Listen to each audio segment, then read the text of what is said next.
The eyes of Texas are always on John Mackovic and his Longhorns, and Texas fans liked what they saw as the Horns got off to a 3-0 start. Then a sad sight as starting quarterback Shea Morenz went down against Colorado, and the Longhorns suffered a gut-wrenching loss. Adding to the pain, Mackovic's squad had to face arch-rival Oklahoma with untested redshirt freshman James Brown at quarterback. But Brown was the hero of the day, and the defense made a goal line stand in the final minute for the win. Not many have given Ken Hatfield's Rice Owls a serious look, but the Owls posted an upset win last week over Texas Tech and won another one tonight. However, they must answer a lingering question in front of the eyes of a nation. Why, some say, the moon?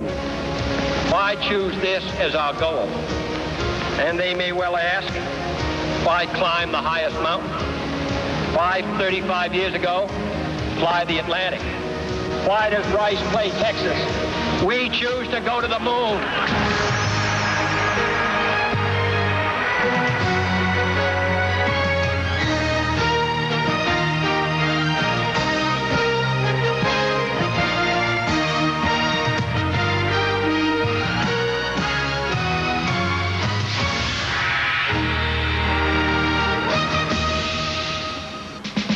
Rice fans might still be asking the question posed by JFK in his memorable speech here at Rice Stadium 32 years ago.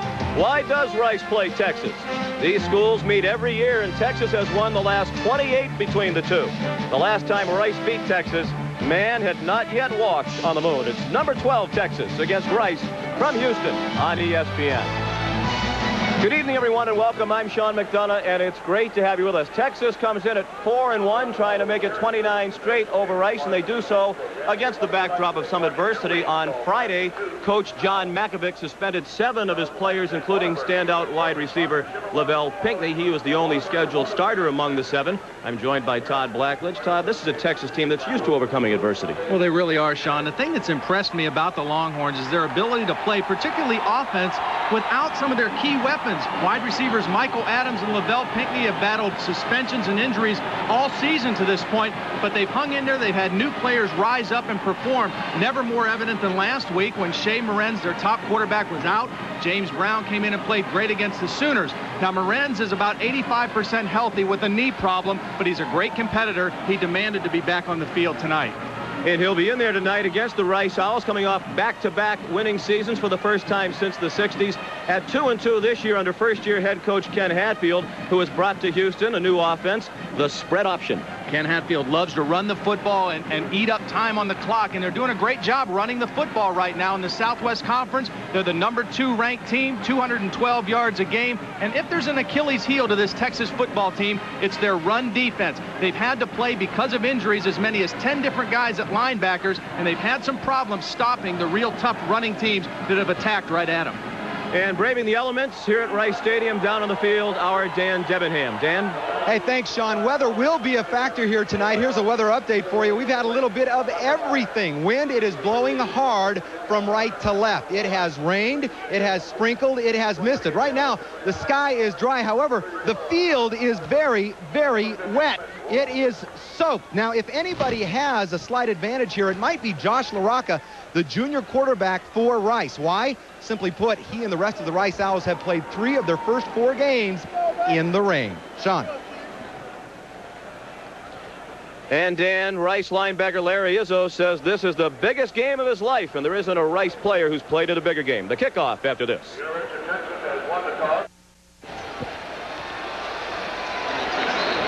Texas, ranked number 12, comes to Houston for the final time as a member of the Southwest Conference in 1996. Texas heads to the Big 12, and Rice will join the WAC. 75 degrees and very muggy at kickoff. The breeze gusting beyond the 10 to 15 miles per hour out of the south, and there is the chance for rain, perhaps heavy at times, this evening. John Mackovic in his 3rd season as head coach at Texas, and off to a fine start at 4-1. And an old friend of Coach Mackovic across the field, Ken Hatfield, has returned to the Southwest Conference. Formerly head coach at Arkansas, now back in the conference in his first year at Rice, and he's won nearly twice as many games as he has lost as a head coach at Air Force, Arkansas, and Clemson. Texas won the toss and elected to defer. So the Longhorns will kick off. Phil Dawson, a redshirt freshman, is the place kicker.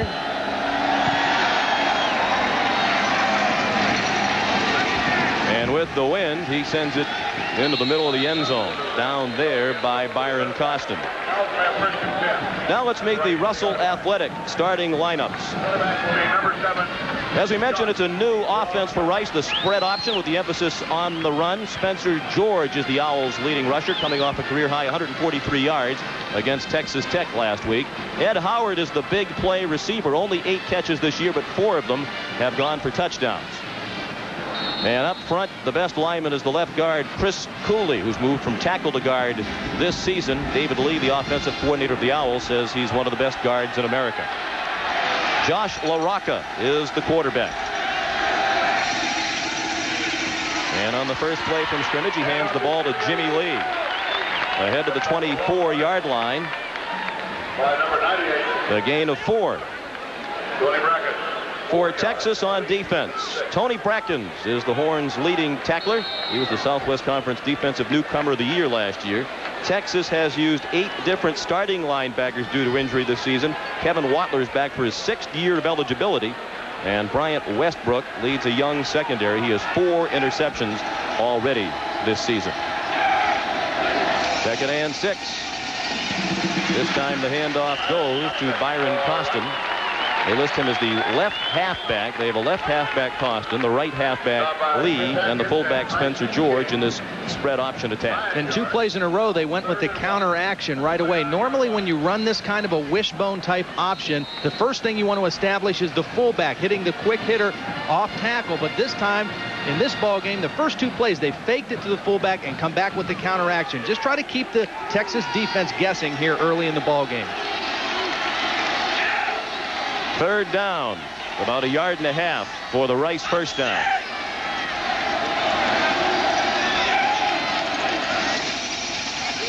LaRocca, first down and much more. Taken down at the 49-yard line. Tackled by Joey Ellis, a gain of 20 for Josh LaRocca, a drop-back passer in the past here at Rice, who is still making the transition to the option game. He's just now getting more and more comfortable with the option. Great job here. Watch him come right to the corner, run right at the inside shoulder of the defensive back there, and then cut it up in. He knew he only needed 1 yard for the first down. Last week in the ball game against Texas Tech, a couple bad decisions on when to pitch the ball, when to hold on to the ball. That time, the first option that he ran made a good decision to keep the football and get the first down. And there is an injured Longhorn, Bryant Westbrook, the sophomore cornerback from Oceanside, California, being helped up. When you play defense against an option football team, your defensive backs become much more involved in coming up and supporting the run, because when you defend the option, everybody has an assignment. Everybody is responsible for a certain person. You can take a look. Westbrook's going to be coming into your picture right there, a cut block. And you can see it's a good thing that foot came up off the turf, but still a pretty tough block coming in at the legs of Bryant Westbrook. He was looking in at the ball carrier and never saw where the block was coming from. 4 interceptions for Westbrook in 5 games. He's on pace to break the school record of 7 interceptions. There's Gary Darnell, the defensive coordinator, who's had to adjust all season long to the mounting injuries. He just got his other cornerback, Joey Ellis, back for this ball game. Bryant Westbrook has really played extremely well for him this year, a young sophomore, and they could ill afford to lose him now. First down, Rice at the 49-yard line. Up the middle goes Spencer George, the sophomore from Beaumont, Texas. He picked up 6 and moved the ball into Texas territory. Spencer George coming off a huge game last week against the Red Raiders, 143 yards in that ball game. And again, the fullback is the key runner in this kind of an offense. When you have that wishbone look, you've got to establish the fullback. That makes all the other aspects of the offense go. We played just more than 2 minutes, no score. Opening possession of the football game, Rice on the move. The Owls began at their own 20. From the 45 of Texas, Byron Costin, senior from Humboldt, Texas, got close to a first down, about 1.5 yards short. as they spot him down at the 42, tackled by Tyson King with help from Norman Watkins. You know, it's kind of interesting, Josh LaRocca becoming the quarterback here. It was kind of a good news, bad news thing. He probably found out, yeah, I'm still going to be the starting quarterback, but I'm going to have to get bigger shoulder pads, because he came here expecting to run a one-back offense and throw the football a lot. Instead, he's a wishbone quarterback now, and but he's making the adjustment slowly but surely. He gives him that added benefit of being able to throw better than most wishbone quarterbacks ever do.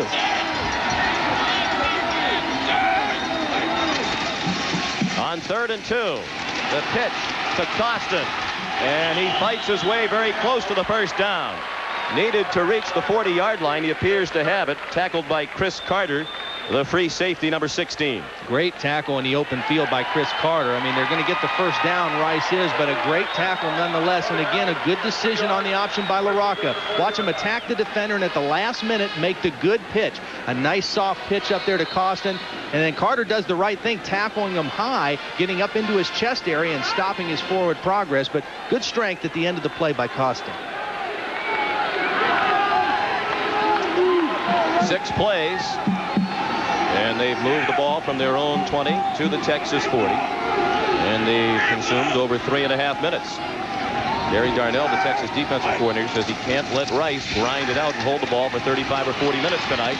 LaRocca turned the corner and got bumped out of bounds at the 36-yard line.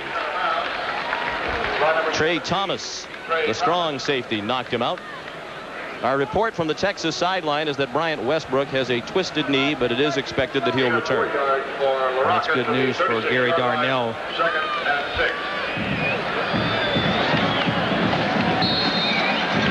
Westbrook's a very strong and a physical defensive back, not just a good cover guy. And at 195, close to 200 pounds, they need that kind of a defensive back end against this type of option offense. 2nd and 6.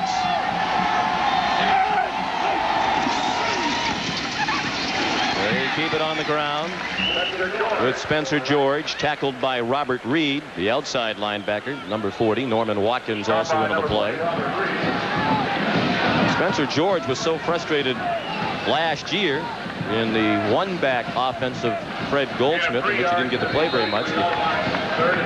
He was thinking he was going to have to be a cornerback this year. Worked out some at that position and expected to play defensive back this season, but Ken Hatfield came to town, put in the spread option, and now George is the leading rusher. Made a lot of running backs happy, because you got as many as 3 or 4 running backs on the field at one time in this offense. So Kenny Hatfield made a lot of guys happy in this program. Still no passes from Rice, and why not with the run working well. Spencer George out of bounds inside the 15-yard line. A gain of 20. They'll mark him out at the 13. Rice is doing an excellent job right now mixing in the counter action. They know this is a quick defense, and you can see they fake a little bit to the right and then a quick burst through the left hole, and they follow the big guard, Chris Cooley, number 67. Spencer George reading the block of his guard, and a nice job setting up the counter, faking one way, coming back to the other side, taking advantage of a defense that is very quick off the ball. 10th play of the drive upcoming. First 9 have all been runs, and the drive has covered 67 yards. Jimmy Lee inside the 10 and down at the 7, tackled by Kevin Watler. Chris Carter, number 16, and Joey Ellis on the tackle. Again, now take a look at this. They're going to fake this way with the offense and then come back on the counter action, and as they come back, they're going to get the linebackers of Texas to move. You see the linebackers and the safety move, the down line moves, and there's a big hole for Jimmy Lee as they fake the counter, bring it back to the other side of the formation. They're really doing a nice job mixing the counter, taking advantage of that first quick move by the Texas defense. 2nd and long 3. They can get a first down without scoring a touchdown. Nearly 5.5 minutes on this opening drive for Rice. Shifty running by Spencer George. He's very close to the first down as he got inside the 5 to about the 3. I think we're seeing a very determined Josh LaRocca also. He did not play well in the ball game last week. He knew that he didn't play well. He had some very bad mistakes in the option game. Threw the ball away a couple times and a couple interceptions. And He made some plays that he had to help his team win, but this is a much better performance early in this ball game than he showed last week. Rice 3 for 3 on 3rd down on this drive. They have the first down and nearly the touchdown. Spencer George down to the 1. First and goal for Ken Hatfield and the Rice Owls. And you mentioned at the outset, Rice the second best rushing team in the conference behind only Baylor, and Texas has really had its problems this season against the run. Look at the numbers posted by Pitt, Colorado, and Oklahoma in those games. And most of that yardage has been gained the same way that Rice is doing it tonight, between the tackles. This is a very fast defense, and they're not getting beat on the outside on the perimeter of their defense, but it's between the tackles, and 2 good blocking guards tonight in Cooley and Gray opening up some holes. 13th play, 13th run. Jimmy Lee lost the football. And LaRocca got it back at the 6-yard line. Covered by Trey Thomas. Jimmy Lee, who broke his hand in practice on Thursday and was questionable over the weekend, fumbled the football, and Rice was fortunate to get it back at the 6. I think Jimmy Lee was really surprised. I think he thought he was going to get in the end zone. Watch as he takes the counter play. I think right there he thought he was going to get in the end zone. It was a great stick coming from the outside. Joey Ellis, number 27, really put the leather to him and knocked the ball loose, and a heads-up play by Josh LaRocca. But I think Jimmy Lee saw the end zone and didn't anticipate Ellis to come that quickly to make the tackle. A loss of 5. Second and goal from the 6. Busted play. And LaRocca sent to the turf by Tony Brackens. Another loss on the play. Back to the 8-yard line. Loss of 2. Now 3rd and goal from the 8. And we're at the midway point of the first quarter.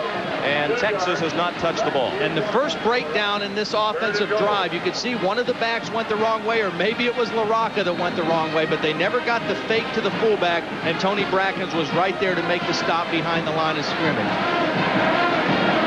See, there was a breakdown in that, and those are the kind of plays that really hurt you. You have a nice drive, moving the ball down the field, then you get into the red zone, and you've got to be able to capitalize. You've got to really concentrate to an extra degree when you're down in this part of the field. Now 4 wide receivers set. LaRocca calls for the timeout. With 2 seconds on the play clock. 6:58 left in the first quarter. Back in a moment.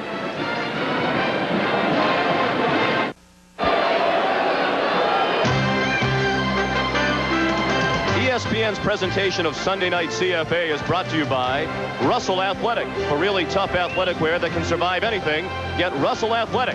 Get tough. And by new Ice Brewed Ice Draft from Budweiser. Taste the future of draft beer.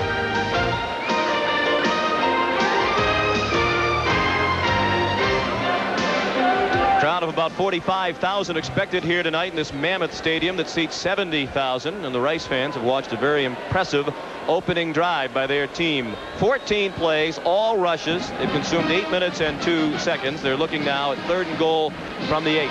I'll tell you what, they've got a tall wide receiver in Ed Howard, number 29. He's 6'4". He caught a couple touchdown passes last week against Texas Tech. And Tajee Allen is a new defensive back end. He's in for Crenshaw or Westbrook. Okay, there's Howard. He's 6'4". He's a big receiver. They tried to throw the ball up to the corner of the end zone. He'd be the guy I'd be thinking about going to here in this 3rd down situation. They have not thrown a pass, working into a stiff breeze in the first quarter. Draw play. Spencer George. Texas was not fooled. George got 2, and the field goal team is coming on for Coach Hatfield. But Kenny Hatfield I mean, he'd love to get in the end zone, but this is his kind of a ball game. Eat up the clock, keep the other team's offense off the field, settle for 3 points, and he'd love to win a game 9-6. I mean, that's something he's very comfortable in doing. Play good defense, good special teams, and win close bowl games. Matt Hulsman, freshman kicker and a walk-on. He's been the kicker through most of the season because Johnny Bagwell, slated to be the place kicker this year, has been sidelined with a quadricep strain of his right leg. This is a 24-yard attempt out of the hold of backup quarterback Kurt Roper. And Hulsman drives it through. Just did sneak it inside the right upright.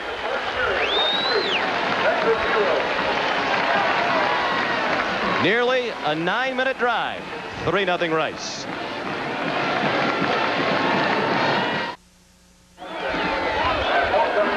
Rice has a 3-0 lead here at Rice Stadium in Houston.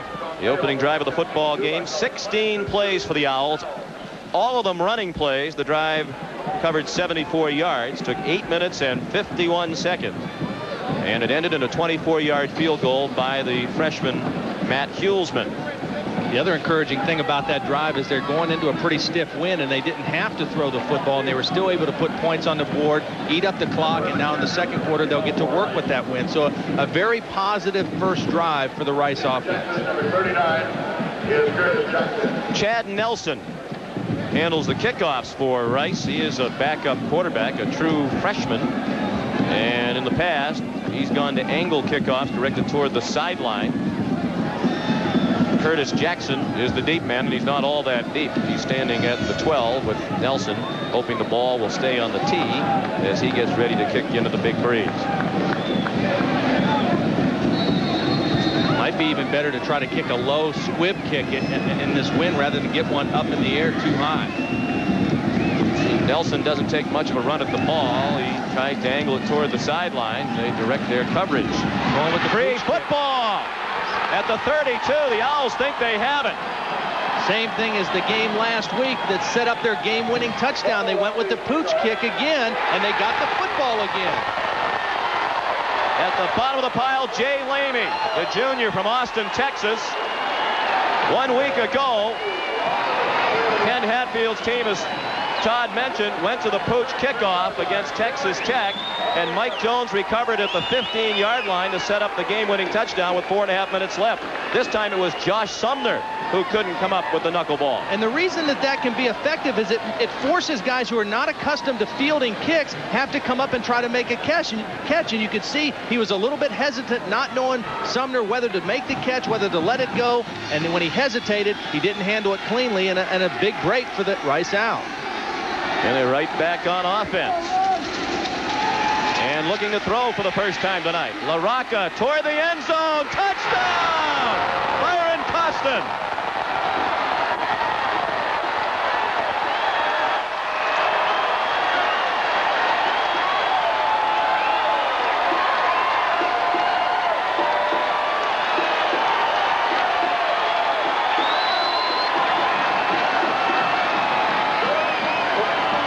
Well, they didn't throw it all in the first drive. They came out the first play after the big turnover, a change of possession, and went for the home run, and they got the touchdown. And a great job taking advantage of the fact that Bryant Westbrook is on the bench with an injury. Tajee Allen, a new guy in the ball game, and 6 points for Rice. Hulsman on to try the extra point. He's 5 for 5 in PATs this season. And he hooked it. No good. So the Owls take advantage of the fumbled kickoff. A 33-yard touchdown pass. LaRocca to Costin, the extra point missed, and it's 9-0 Rice.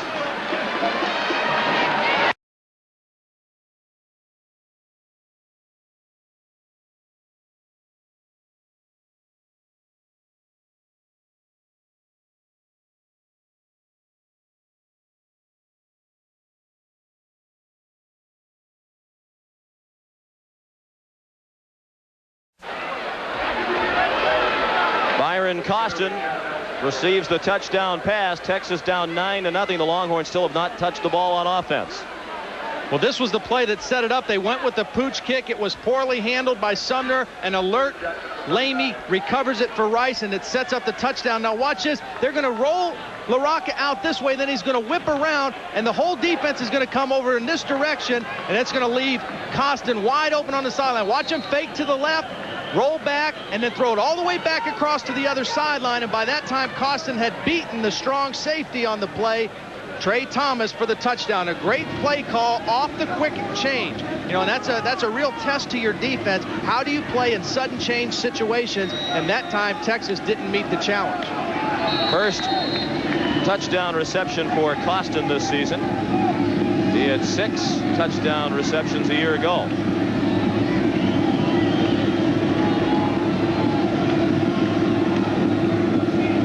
Chad Nelson kicks it in the same direction. And Josh Sumner fielded it cleanly this time and brought it out to the 31, an 11-yard return for Sumner. Shea Morenz is back in the lineup for Texas after missing last week's game against Oklahoma. In his sophomore year, he's already third all-time in passing yardage at Texas. Matt Davis is going to try to fill the void tonight, created by the suspension of Lavelle Pinckney. And up front, Blake Brockermeyer is an Outland Trophy candidate at left tackle. He has started every game of his Texas career. Tonight is start number 28. Shea Morenz, the sophomore from San Angelo, Texas, 6'2", 196 pounds. Hands it off to Roderick Walker, and he's hit after a gain of 1. It's a small defensive line for Rice. Brenton Goins is their biggest and most physical player up front. He's the Owls' leading tackler among the defensive linemen. Keep your eye on Larry Izzo. We mentioned he said this is the biggest game of his life. He leads the Owls in tackles for a loss. Seems to be involved in every big play. And Jeff Sowles is a veteran presence in the secondary. He's in his 3rd year as a starter. He occasionally comes on the safety blitz. There's Izzo.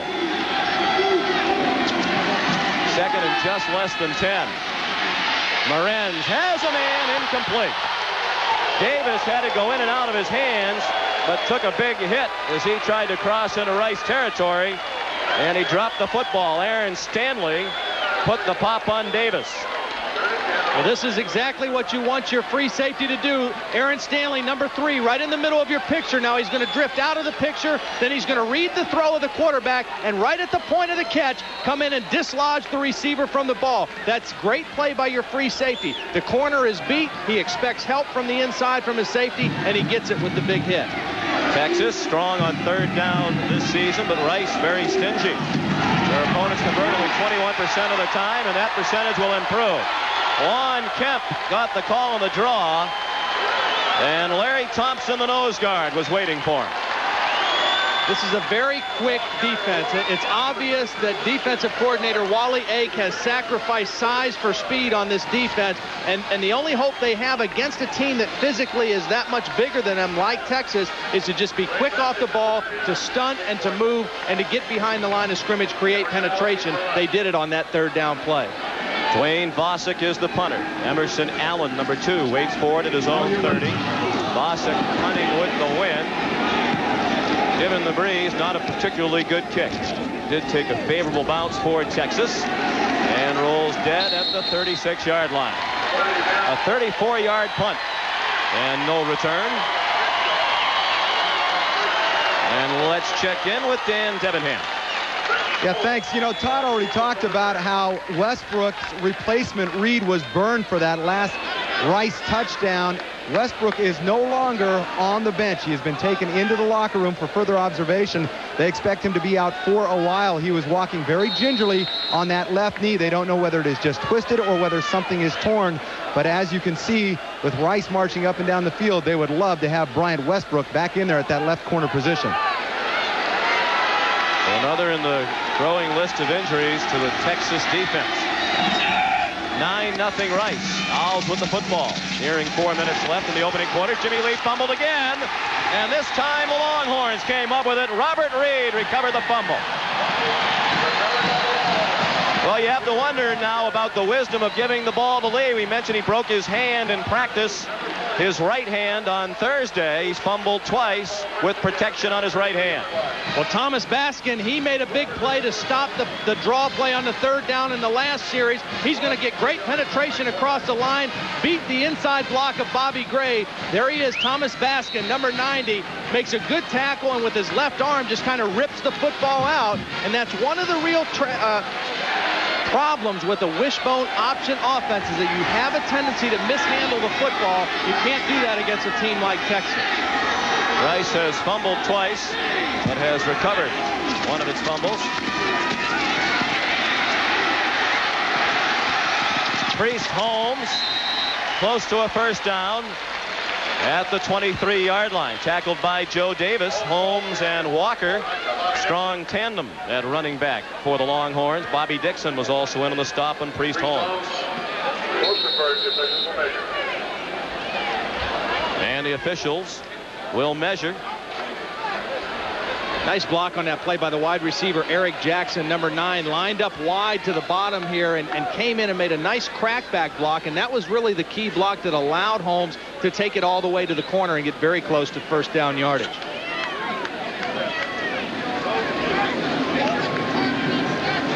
And it is a first down by the nose of the football. You know, when you play a team where you're the underdog, and in this case, I mean, they haven't beaten Texas for 28 years, and you run the option, certainly you're not going to execute 100% effectiveness, but you've got to protect the football, and you can't turn the ball over deep in your own territory, and those are the kind of plays you can't make when you're an underdog. Rice overcame 4 turnovers to beat Texas Tech in a come-from-behind win last Saturday, but they're playing a stronger opponent than the Longhorns tonight. Priest Holmes. Dropped by Joe Davis for a loss back to the 27.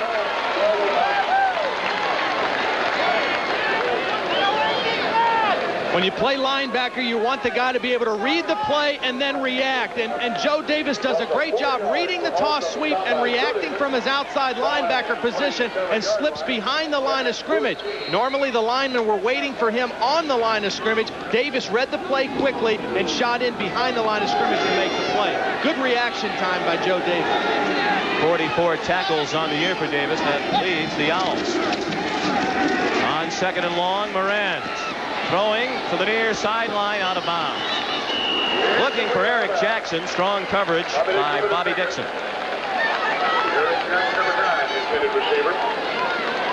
Yeah, Shea really didn't have anywhere to go with the football that time. May have just thrown that one away. Put it in a position where either his man has a chance to catch it or nobody can catch it and bring up a third down situation. But good coverage out there on the outside.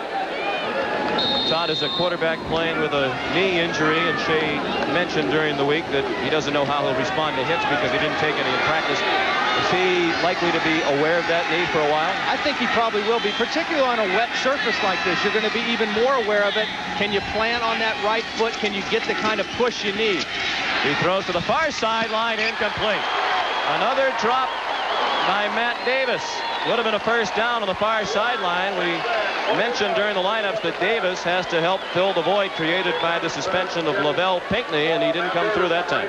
Well, you can see now he's got the brace on the left knee, and he gets hit right as he releases the football. Now, those you're going to take no matter whether you've got a bad knee or a good knee, but he threw that ball perfectly. He really got a perfect throw. Should have been a catch. And James Brown, as he proved last week, is ready to come in and prove that he can win for this football team. So Texas does not have a bad situation if Morenz can't go the whole way tonight. Phil Dawson. This is a 44-yard try with the wind at his back. More than long enough. Wow.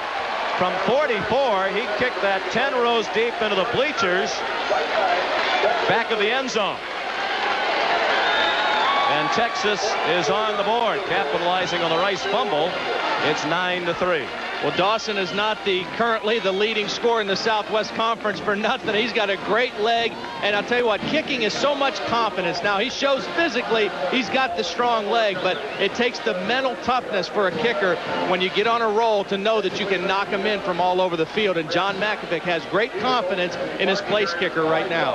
And the injuries are so numerous for Texas that even Dawson was ailing during the week. He had a brace on his right foot, said his ankle and ligaments in his ankle were a little bit sore, wanted to rest the joint, but he is in action tonight, obviously, and no problems with the foot on that kick.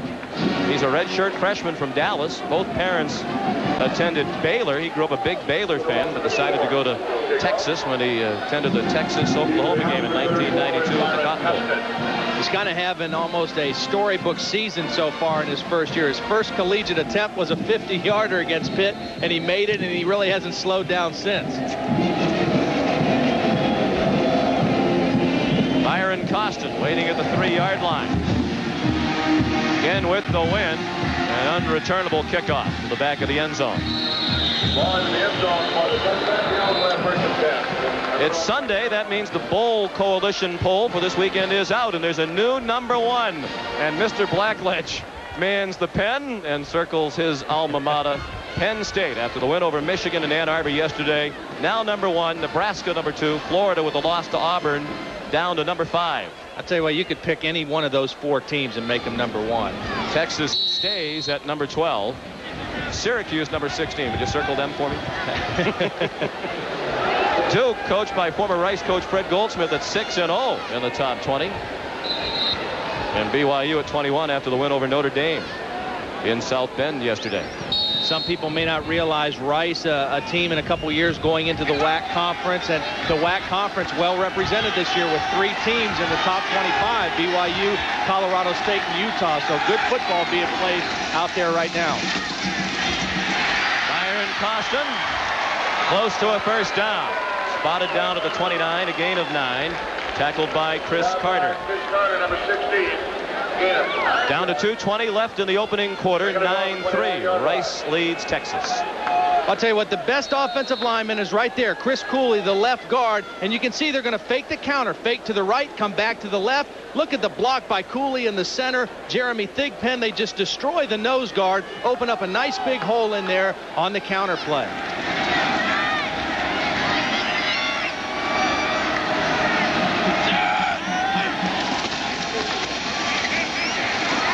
Spencer George picks up the first down. Crossed the 30, went out to the 33. Here's Dan Debenham. Thanks, guys. I'm looking at Jimmy Lee. He is down here on the sideline. He is not in for this series. Now, keep in mind that he doesn't just have 1 broken bone in that right hand. He actually has 2. He broke the right knuckle and the finger extending out from that right knuckle. He is bandaged, wearing a soft cast. But the trainers go ahead. They okayed him for this game. They left it up to the coaching staff whether or not he should play. Obviously, the coaching staff has reconsidered. He is on the sidelines right now. And Rod Newhouse, number 13, is in. He's the son of former Dallas Cowboys standout running back Robert Newhouse. Spencer George crossed the 35 out to the 36. Kevin Waller. Well, again, they're trying to, they're really going over the left side. This time he's working on Chris Akins, number 96, and Akins holds his own in there. That's a big guy playing the nose guard. Akins, a 308-pound freshman out of Paris, Texas, and Akins really that time got good leverage, played underneath the block of Cooley, and made the good stop. Offensive coordinator David Lee says any top 10 team in the country would like to have Chris Cooley. Also a fine student, 3.0 GPA in mechanical engineering. On second down, LaRocca kept the football and regretted it. Went down at the 38 after a gain of 2. Hammered down by Thomas Baskin. Number 90. Now, if I'm the Texas defense and if I'm defensive coordinator Gary Darnell, my thinking is every time they run the option, I'm going to defend everybody and make the quarterback run the football for 2 reasons. He's the least dangerous of all the runners that they have, number 1. Number 2, he's not a guy who's used to running the option. He didn't grow up running the option, so he still is prone to make some mistakes, maybe drop the football. So I would make him run and then try to hit him extremely hard whenever he turns it upfield, and that's what they did on that play. Defend the pitch man, defend the fullback, make the quarterback run. That's the end of the first quarter. The score, Rice 9 and Texas 3.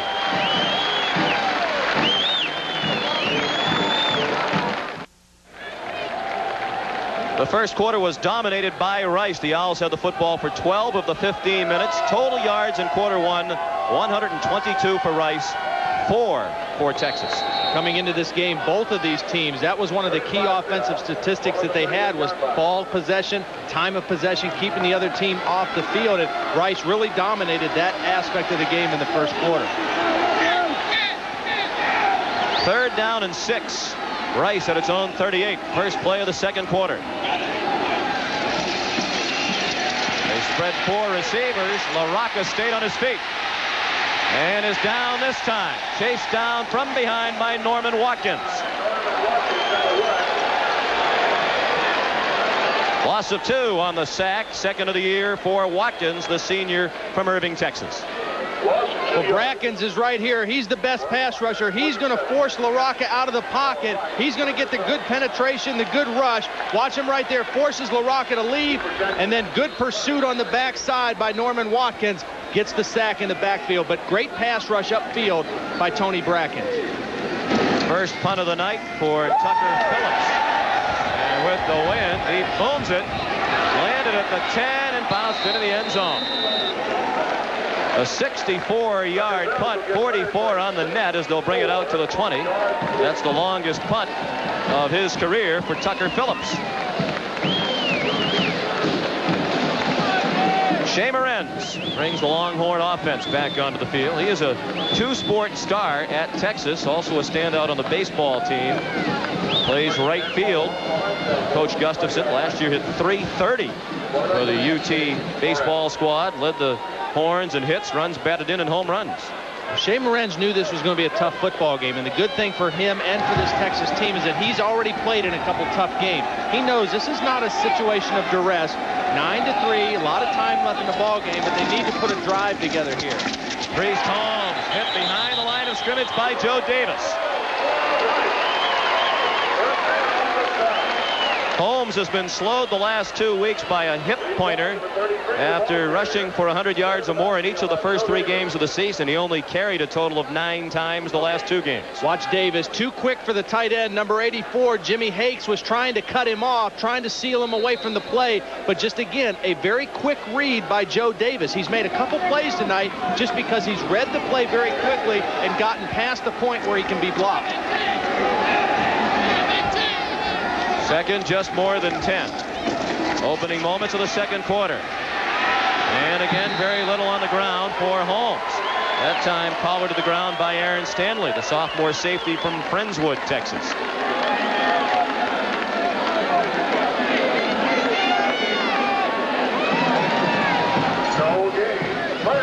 Stanley had what was the key play in the game last week against Texas Tech, according to Coach Hatfield, a big interception that changed the momentum. The only interception this season for Rice. They had 16 interceptions last year, led by the conference leader, Nathan Bennett.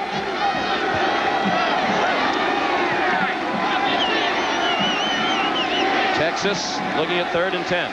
Texas tonight is at 3rd and 10, 3rd and 14, 3rd and 10 again. And that's short.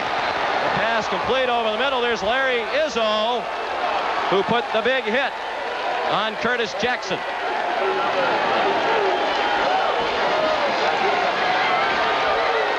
Well, take a look at the right side of your defense. Larry Izzo, the linebacker. Watch him read the eyes of the quarterback. Sees where the throw is, come up and make the big hit. Now, he's built like a strong safety. I mean, he's playing linebacker, but he's really more the size of a strong safety. Used to being out in those open spaces. That time really timed the hit perfectly in the zone defense.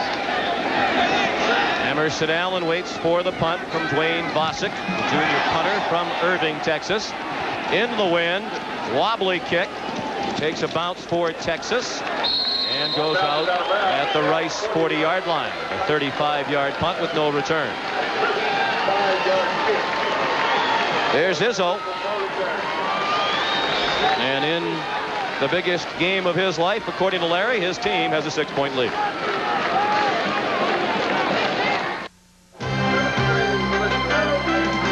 ESPN's presentation of Sunday Night CFA is brought to you by Sega Sports, makers of college football's national championship. Settle it on the field.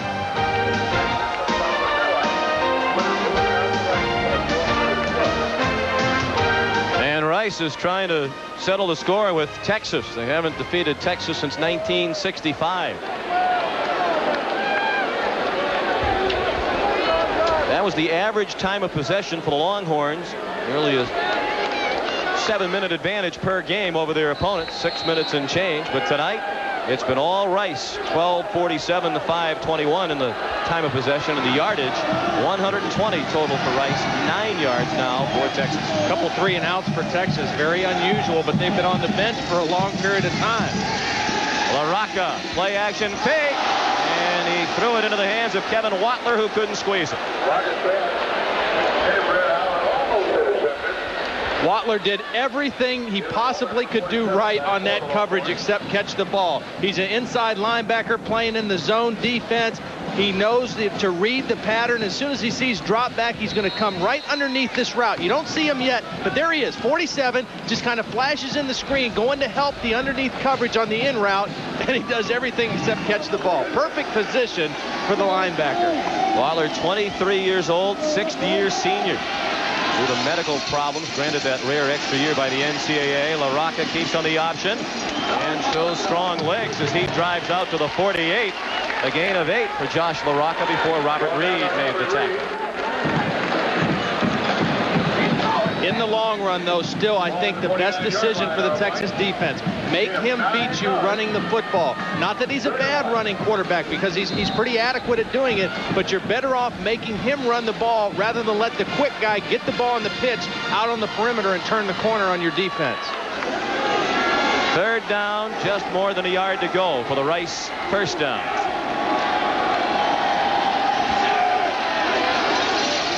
Option again. LaRocca jumped by Norman Watkins for a loss back to the 45, and Rice will punt. And the other thing, when you hit the quarterback like that, running the option, you cause his nose to run a little bit. You throw a little water in his eyes, and he's not quite as anxious to run the ball down the line the next time. A good hit right behind the line of scrimmage that time by Norman Watkins. Tucker Phillips boomed one through the end zone with the wind at his back moments ago. This one wasn't as high, wobbly, fielded by Chris Carter at the 20. He had a standoff with the coverage team for a moment before heading up the field for a return of 4 after a 34-yard punt. Mike Wilson made the tackle for Rice. That's the area of the game where Texas really misses Mike Adams, their wide receiver. I mean, he was a great receiver, their leading receiver, but also a great return man for the Longhorns. 35-yard kick. 2 dozen burgers sold. 10:24 left in the second quarter. Rice leads by 6. Now it's time for our Sega Sports student athletes of the game. For the University of Texas, Shea Morenz, a finance major with a GPA of 3.05. He was a member of the athletic director's honor roll last year, and in his spare time helps children in a local elementary school. And for Rice University, Bobby Dixon. Bobby, a double major of economics and managerial studies with a 3.41 grade point average. He was a member of the Southwest Conference GTE academic honor roll for football and has been on the Rice President's honor roll. Sega congratulates these fine athletes. Well, Texas has had 4 first down plays in the ball game, and they've all been runs. I would expect to see Shea Morenz try to throw the ball downfield on this first down. 2 tight end formation, maybe play action, and get the ball downfield.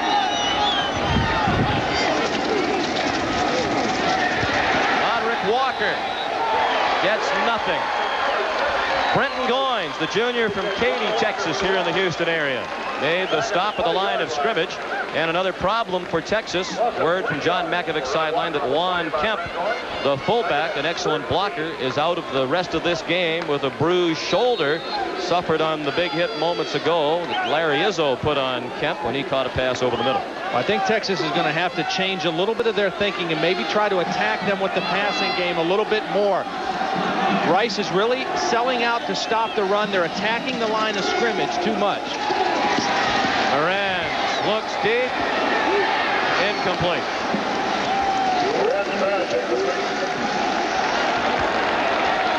He was looking for Quentin Wallace, a seldom used redshirt freshman receiver. Here's Dan Debenham. As you can see, Rice is fired up on defense. And you know what? Larry Izzo is leading that fired up squad right now. And I talked with him and a couple of others before the game, and they told me that, listen, they wanted a little respect tonight. Last year, they didn't feel they got any. They were trounced pretty good by Texas. This year, they said, we want respect. There was a lot of trash talking going on last year. And they reminded me that, hey, over the last 2 years, they have had a better overall record than the Longhorns. Boy, they are proving that they are out to hit tonight. On third down and 10, it is bobbled and dropped in the flat by Chad Lucas, and then he got hammered. Dana Hogan, backup cornerback, came up to make the play for Rice. Well, Rice is really getting Texas to play right into their hands right now because they're getting them into long situations. They're playing a nickel and dime defense, and just good aggressive football by Rice. They're flying around. They're making plays. As Dan alluded to, they're very excited right now, and they've had some early success. And there's nothing that makes you more aggressive defensively than to have some early success against a good team. Dwayne Bosick is the punter. And the officials stop the play. Rice has called a timeout. Not sure they had the proper number of men on the field. Yeah, I think they had 12. They needed to get one of them off the field. Rice with one timeout remaining in the first half.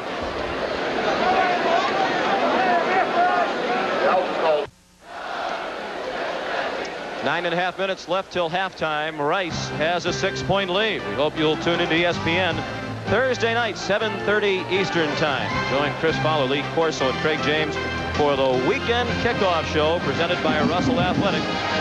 Your weekend of college football gets started Thursday at 7:30 here on ESPN. Rice should get the ball back in great field position. Wayne Bossack kicking into a stiff wind. Emerson Allen, the deep man for Rice, came creeping up toward the line of scrimmage, but now he drops back to the 50-yard line. They were coming after Bossack, and an excellent punt given the wind. Allen backed away, and it takes a Longhorn roll down inside the 30. You know, part of the success, I think, of the Rice defense tonight, a lot of incentive for them. Last year when these two teams played in Austin, Rice gave up 566 total yards offense to Texas. It was the highest output of offense since John McAbee has been the head coach of the Longhorns. A little remembrance, a little incentive for the Rice defense. So far tonight, a total of 6 yards for the Longhorn offense. And a great punt by Bossack into the wind, 52 yards. And Rice didn't get the field position it envisioned to start this drive. They begin at their own 28-yard line to the Owls with a 6-point lead. Baraka gave it to the first man through, Spencer George. And he pushed it out to the 30 for a pickup of 2. Little different change on the defensive front that time. More of an 8-man front crowding the line of scrimmage by Texas. Gary Darnell, knowing that he has to try to slow down this running game. LaRocca has not really hurt him on the passing game. Take away the one long touchdown play. For the most part, it's been the running game that's given him some problems.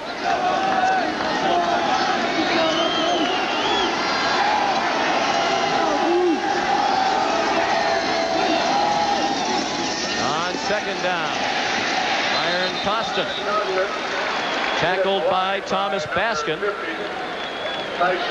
Tyson King also in on the play. Great job by Tyson King, the inside linebacker, staying at home. Watch the defensive line get penetration, and here comes Tyson King. He doesn't get fooled on the counter move.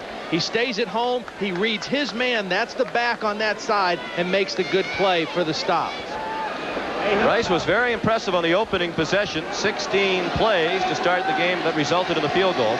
And on their subsequent possessions, 1 play and it was the touchdown, 1 play for a fumble, 5 plays in punt, 3 plays in punt. This is the 3rd play of this possession, 3rd down and 8. And they had trouble at the junction. Spencer George trying to take the handoff from LaRocca. They got tangled, and Norman Watkins dropped the play for a loss back to the 27. Pretty good idea. They were going to go to the quick fullback trap.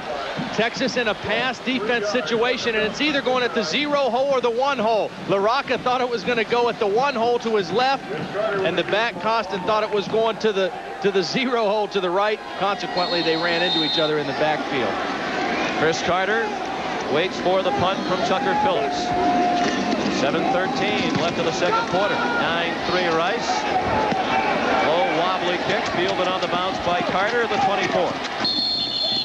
And he is driven out of bounds at the 33 by Dana Hogan. A 49-yard punt and a 9-yard return. Tune to ESPN Saturday for College Game Day. It gets started at 11:30 a.m. Eastern Time. Followed by Purdue, a big surprise to this point in the Big Ten against number 23 Ohio State from Columbus at 12:30 Eastern. And a big matchup in the Big 8. K-State suffered its first loss yesterday to Nebraska. Now they get Colorado. 7:30 Eastern Time, Saturday night, prime time here on ESPN. Texas, 1st and 10 at its own 33. Deep handoff to Priest Holmes. Chased out of bounds by Emmett Waldron. Waldron trying to battle back from a preseason ankle injury. He's been the leading tackler for Rice the last 2 years and their best defensive player. He's a 2-time second-team All-Southwest Conference selection, but he hasn't been able to get started this year. That ankle just won't heal. Yeah, and they miss his presence on the field, too. I mean, the guy who's filled in for him, Jeffrey Mercer, has done a pretty nice job filling in at that position, but Waldron has that kind of presence and is a great leader. They need him on the football field. He only played in 2 games this year prior to tonight. He's only made 1 tackle. Morenz on the money to Matt Davis. He held on that time and has a first down. 7-yard gain on the completion. Morenz to Davis. Well, for Davis, that's his 10th reception on the year, and when Pinckney and Adams were both out early in the year, Davis was actually the primary receiver. He's a tall guy, 6'5" on the sideline. Watch him keep his feet in bounds. Only has to get 1 in. He actually has 2 in. That's a good NFL catch. Getting ready for the next game, I guess, but nice job dragging the foot and making the sure catch for the first down. Just the 2nd first down for Texas. Morenz is 2 of 7 passing. He's had a couple dropped. From the Texas 45, Priest home. Picked up 2, knocked out of bounds at the 47 by Warwick Franklin. That's one of those plays there. If that play takes place on the Texas sideline, good chance that might get called a late hit. But because it happened on the Rice sideline, it probably isn't going to get called a late hit. Nothing real malicious, but watch, a little over-aggressive right there. 1 foot out of bounds by Holmes, but because it took place right over there by Kenny Hatfield's team, the referee's a little more reluctant to call that penalty. 2nd and 8. Under 7 minutes left in the first half. Sean McDonough with Todd Blackledge and Dan Debenham at Rice Stadium in Houston. Short drop by Moran. He's on the money for a first down. Eric Jackson made the catch at the 40-yard line, a pickup of 13. And the first time they tried to throw the ball on first down, they come out with a nice straight drop back. And Eric Jackson has become the big play receiver in the absence of Pinckney and Adams. You can see a good cushion. He's given a good cushion by Bobby Dixon, respecting the speed that Jackson has, and a nice little slant route in the ball. A very nice soft pass thrown by Morenz. Very easy to catch for Jackson right in the midsection. Eric's a senior from Corpus Christi. No relation to Curtis Jackson, the other Texas wide receiver. After the play action fake, Morenz deep for Eric Jackson. He caught it! Touchdown! Plenty of contact, but no flags. The Rice Owls thought that Jackson pushed off to make the catch, and they might have a point, but the play stands, and it's a tie game. I thought he pushed off, Todd. Well, I tell you what, take a look at it as they walk down. Now, Warwick Franklin is going to have perfect coverage. He reads the play. Look at him cut right in front. There is contact there, but the ball is underthrown, and that happens more often than not. When the ball is thrown up for grabs, the receiver is much better at stopping, adjusting to the football than a defender is. Warwick Franklin simply overran the throw, and Eric Jackson stayed in it, read where the ball was coming down, and made the catch. Coach Hatfield and the Rice fans thought he overran the ball with help from a shove from Jackson. Dawson adds the extra point, and despite being manhandled statistically to this point, Texas has the lead. And the fans are still letting the officials have it. Well, you're going to see now, they're going to run the post pattern right here with Eric Jackson, and there's going to be no middle safety in the middle of the field, so Morenz has a big open area to throw. You see Stanley run out of the middle of the field.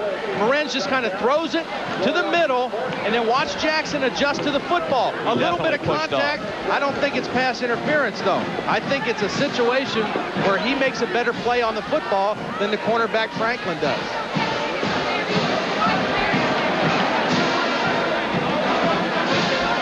Jay Morenz again playing with the sore left knee, but I'll tell you what, the bumps and bruises don't hurt or feel nearly as bad when you look up and you see your man walking into the end zone with the football. 40-yard touchdown pass. 9th thrown this year by Morenz. Sean, you must have been a defensive back in high school or something. Nope. I just thought he gave him enough of a shove there that it affected the play.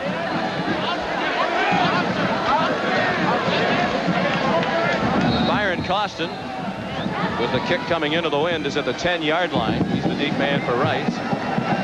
Phil Dawson kicks off. This extra point has given the Longhorns a 1-point lead. 6:15 left till halftime. From the 10.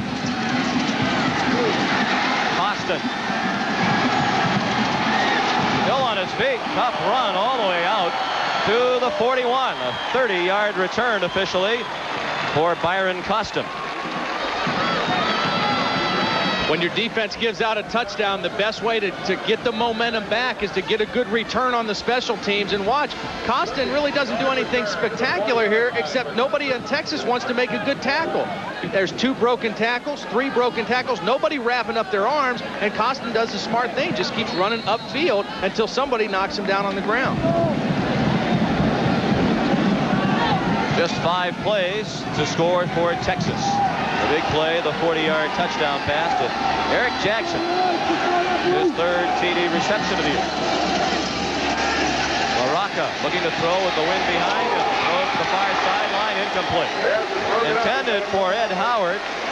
Robert Reed was nearest to it for Texas.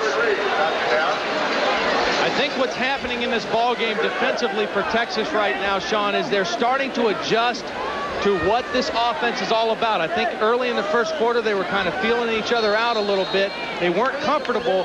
Now they're putting more 7- and 8-man people around the line of scrimmage, forcing LaRocca to maybe throw the football on them. 2nd and 10. No tight end. 3 backs and 2 wideouts. Rice had 120 yards of offense in the first quarter, only 3 here in the second. Make it 4 as LaRocca on the keeper got 1. Tony Bracken's got a hand on him, the sophomore from Fairfield, Texas. He grew up on a ranch in East Texas. Well, again, Bracken's a very explosive pass rusher, but also has the quickness to get the penetration against the option. And just that penetration, beating his man, getting behind the line of scrimmage, enough to disrupt the timing on the option play. Another 3rd and long. Rice started out 4 for 4 on 3rd downs on the opening drive. They're 0 for 4 since. Bracken's a sensational player, in the words of Gary Darnell, the defensive coordinator. Darnell says he's as talented as there is in the country. Officially 3rd and 10. No gain for LaRocca on the last carry. Setting up the screen. Caught by Pat Callahan. And he's short of a first down by 4 yards. Tackled by Joey Ellis with help from Robert Reed at the 46.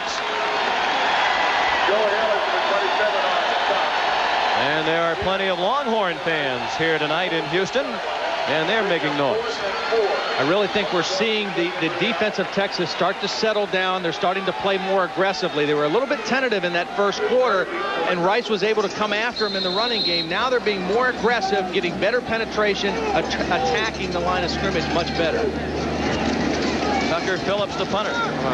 Rice family, his dad, Dick, lettered in both football and track at Rice. The Southwest Conference pole vault champion in 1970. Bad hop on that punt for Phillips, and it's just a 26-yard punt marked out at the 28-yard line. Here's Dan Debenham. Well, you know, Texas has been a little bit soft on that left cornerback position ever since Bryant Westbrook left the game. Word is he will not be back for the rest of this game. He will sit it out. Still no word officially on what the injury is, but it's bad enough to sit him down.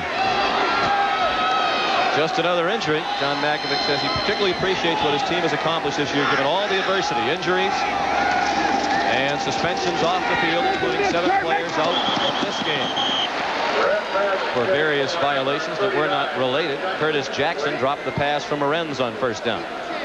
Still a good decision by Texas and throwing the ball more on first down. They're starting to loosen up this Rice defense. Rice was really ganging up on him in the running game. Now in the last 2 series, coming out throwing a little more on first down. Arenz 4 of 10 passing, 65 yards on the touchdown that has given Texas the 1-point lead with 4:14 left in the second quarter. 4-man rush on 2nd and 10. Wide open and dropped. Jimmy Hakes had plenty of room. Somebody missed the coverage, but Hakes dropped the ball.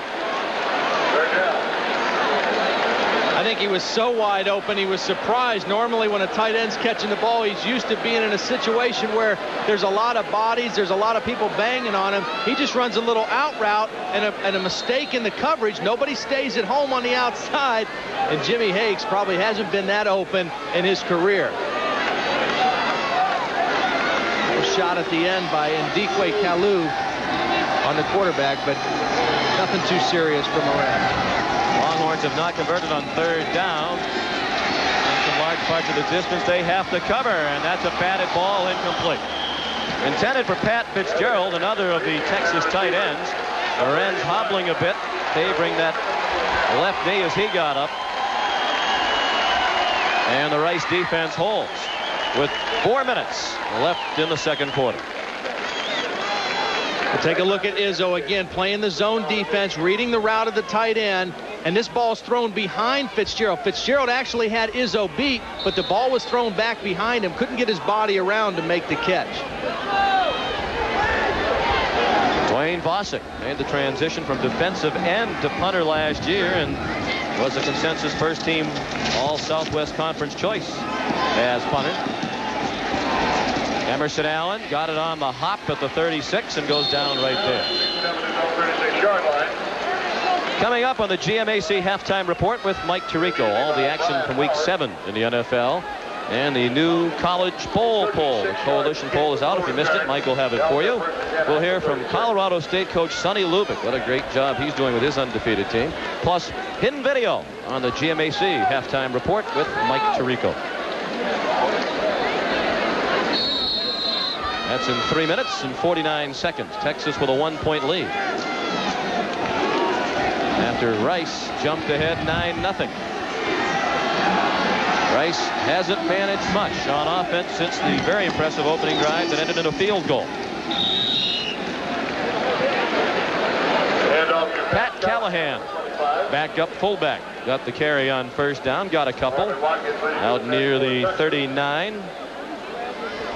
Brian Vossick, backup defensive end, number 87, into the ball game for the Horns. You know, when you watch this kind of an offense and you see him give the ball to the fullback, you think, man, that's a boring play. I mean, you maybe only get 1 or 2 yards, but you have to continue to do that, and sooner or later the fullback might pop one. Last week, George busted a 54-yard run on a play very similar to that, caught the defense by surprise.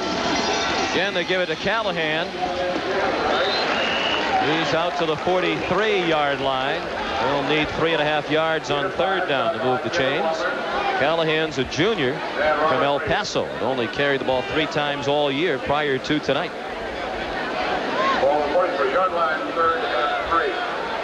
Down to 2:50 left in the first half. Much of that offense in the first quarter on the opening drive. They're 0 for the last 5 on third down. This is third and a long 3. 2 tight ends for the Owls. First down. Pat Callahan, the ball carrier again, got to the 48, picked it up by 1.5 yards before Chris Carter, the free safety, knocked him down. Well, again, they're going to give to the fullback. Now, right there is the inside linebacker, Tyson King. He's going to have a chance to make a stop on this play, but he can't make the sure tackle. You see the fullback Callahan runs right through the arm tackle of Tyson King. If King makes that tackle at the point of attack, they stop him short. First down this quarter for Rice.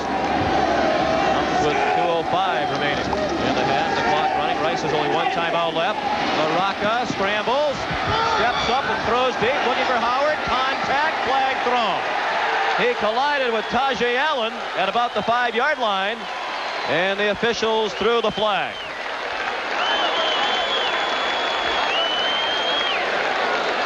This will be the first penalty of the game. Wow.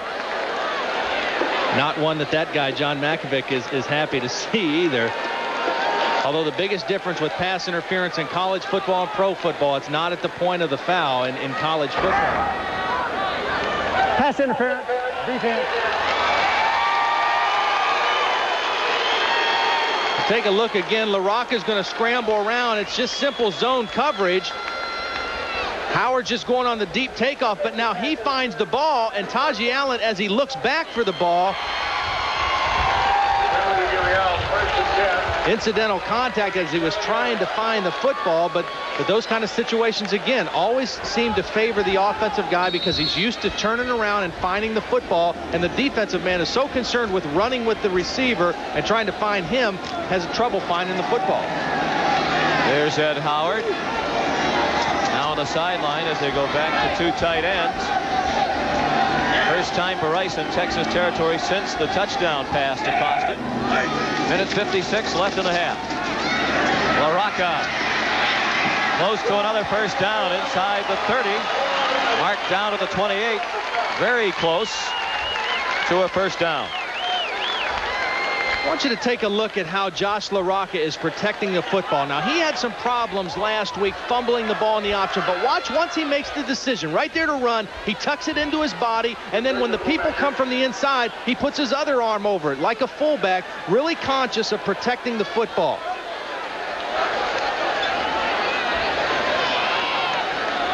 And better than 4 yards per carry for LaRocca.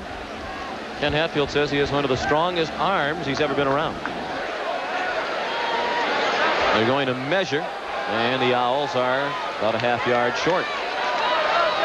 But a ball went short, officially gain of 9 yards. These two coaches go back a long way. In the late 60s, they were assistants together at Army. And Ken Hatfield said what he remembers most about that experience is he tried to arrange a double date with John Makovic, had Makovic set up with a blind date. When it came time to leave on the date, he couldn't find Makovic. Said he was looking for 3 hours. John was trying to skip out of it. And finally did locate Coach Makovic, went on the double date. With the chain set, they wind the clock. A minute and a half left in the half. Second and inches. First down, Rice. Pat Callahan. More carries tonight than he'd had all season coming in. He got it to the 23 for a first down. If he can get free, he can take it the distance. Callahan clocked at 4.3 in the 40. He's a psychology and cognitive sciences major. Dan Debenham will tell us all about cognitive sciences and psychology when we have time in the second half. Everybody on the field thought the fullback still had the football. LaRocca got to the outside and looked like he wasn't sure what to do with the football. He made a great fake to the fullback, and that was a situation, if he pitches it on the outside to Costin, Costin might take it to the end zone. Under a minute now left in the half. 2nd and 9. LaRocca, the late pitch, and nothing there for Costin. And Rice does get the clock stopped as Costin went out around the 22-yard line. With 52 seconds left, 1 timeout for Rice. They're down by a point. They ran the exact same play. The only problem is this time Texas was ready for it on the perimeter of the defense and nowhere to go with the pitch. Watch, they fake to the fullback. He attacks the defender. But again, a nice job on the outside. Tough duty holding the microphone on the sideline. Wouldn't catch me doing that job. That's a tough one down there. You took some hits worse than that in your playing days. Yeah, but I always knew they were coming for the most part. 3rd down and 7. LaRocca trying to quiet the crowd. That hasn't often been a problem at Rice in recent years. Callahan, strong run, got close but didn't get there. Short by about 2 yards. And a decision for Coach Hatfield. It'd be 4th and 2 at the 16. Sonny Clark in the 55. First down on the tackle. A field goal would give him the lead, and probably the lead at the half with time running out. Texas not hurrying to stop the clock. I think that's what they're going to do. They're going to let the play clock run all the way down to a couple seconds and then call the timeout and bring the field goal kicker on. Their situation's perfect to kick the field goal here. You're down by 1. You got the wind with you, and you're on the right hash mark with a right-footed kicker. So a good situation to kick the field goal. They can take it down to about 2 or 3 seconds before the play clock expires. And with 4, they stop it. Now call timeout. With 4 seconds. We'll be back with the field goal attempt of Matt Hulsman after this. Field goal. Rice with a chance to take the lead at the half. Matt Hulsman on to try a 33-yarder. His missed extra point, the difference in the game at the moment. Kurt Roper is the holder from the right hash mark with a strong wind at his back. And Texas has called a timeout. They want to let the true freshman think about it. It's an NFL move. That's the move that John Makovic learned by being an NFL head coach. And of course, Hulsman, an unlikely candidate to be in this position. He wasn't recruited by any football schools. Did pass up a couple of soccer scholarship offers to walk on here at Rice. He wanted to go to Rice. He was on the waiting list to get in academically. And then his father read in the newspaper that Rice might need a kicker. So he sent a tape of Hulsman kicking in high school. The coaches looked at it, told Matt he could come to Rice. They'd get him off the waiting list and get him into the school, but they wouldn't give him a scholarship. He'd have to walk on. So he was happy to get into the school. Now he's their kicker with the injury to Johnny Bagwell. The GMAC halftime report coming up with Mike Tirico. Here's the menu of entertaining features that Mike has coming up for you in a matter of seconds.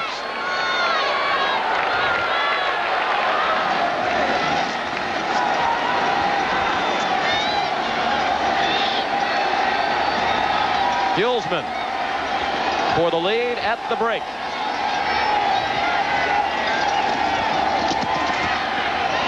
He's got it.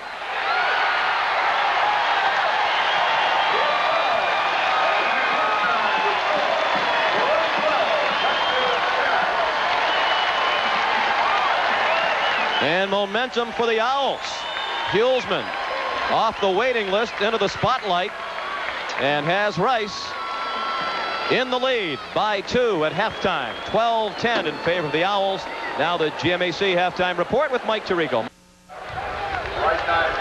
Welcome back to Houston at halftime. Rice, looking for its first win against Texas in 29 years, has a 2-point lead. I'm Sean McDonough with Todd Blackledge. This game got off to a great start for the Owls. They took the opening kickoff, went 16 plays all on the ground, and it resulted in a field goal that gave them a 3-0 lead. Then another big break for Rice on the ensuing kickoff. Yeah, it really was. I mean, for the second week in a row, they went with the pooch kick. It was poorly handled by Texas. A big turnover in the kicking game for Rice. And the very next play, they went play action pass. Watch the quarterback LaRocca fake the play action to the left, whip back around. He had man-to-man coverage with Costin running down the sidelines, and a perfect throw and catch for a big Rice touchdown.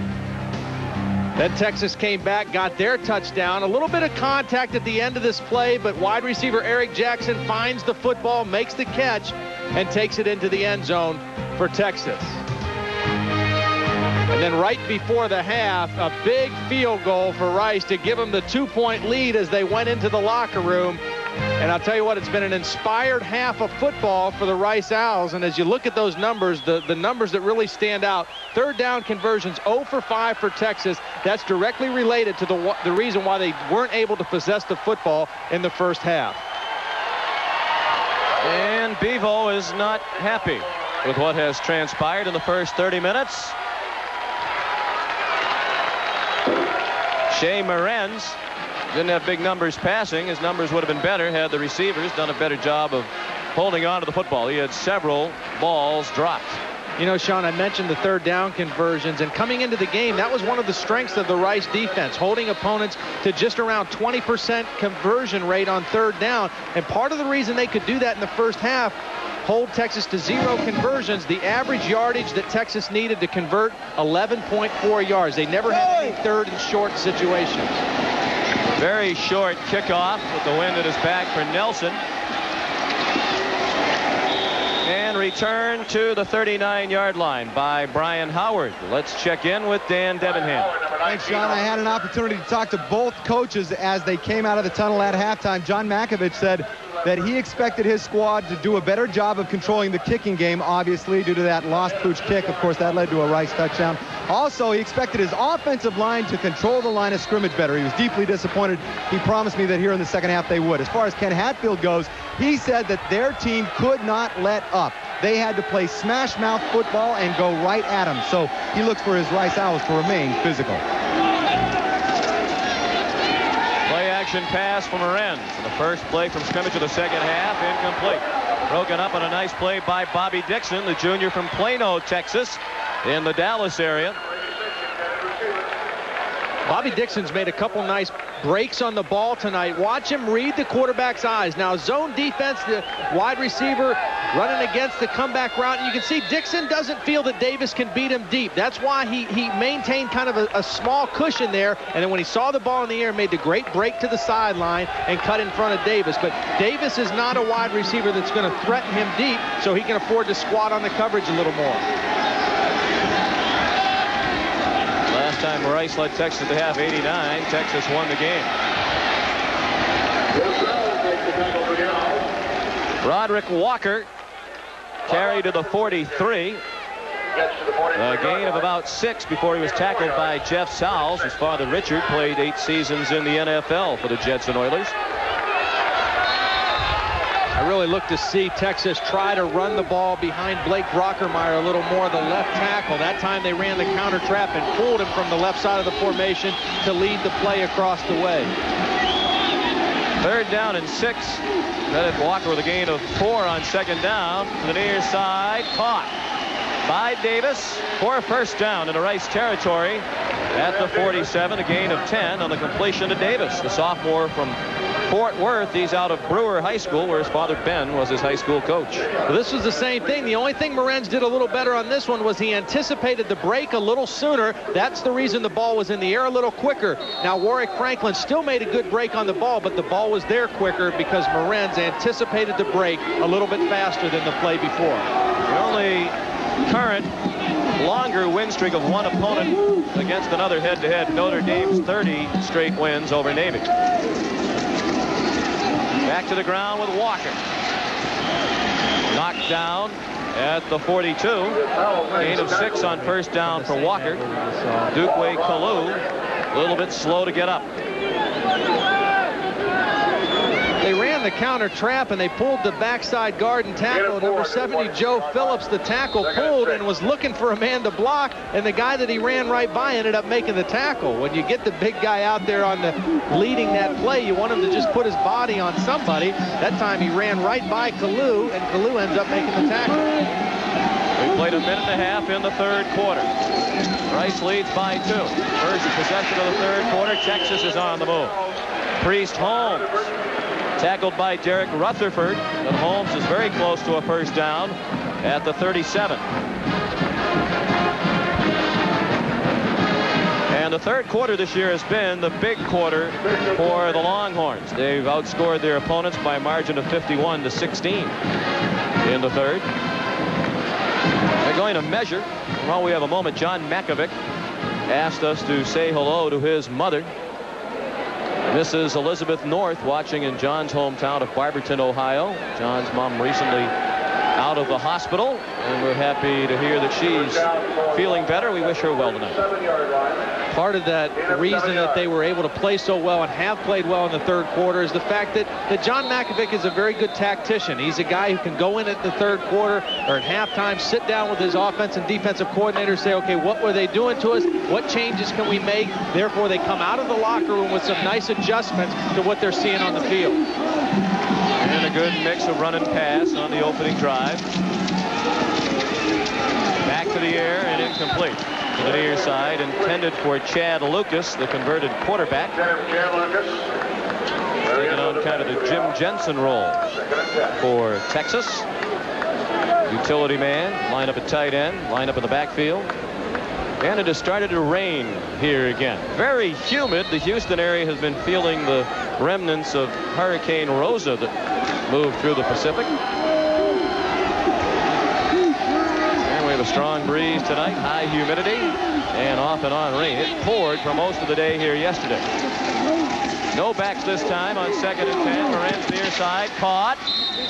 And the tackle made at the 32. Eric Jackson tripped up by Warwick Franklin, and that was a big tackle because if Jackson slipped free, there wasn't another Rice defender for a considerable distance. I think Shea Morenz is setting up the out and up now. You can see the defensive backs are not, they're kind of squatting on these out routes. They're making quick breaks to the ball. A good throw and catch that time Morenz to Jackson, short of the first down, but look for later in this third quarter to now fake the out cut and take it deep against this coverage.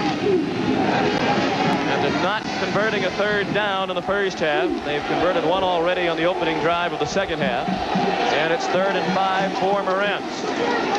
Again to the near side, too low. Intended for Roderick Walker out of the backfield. And a decision for Makovic.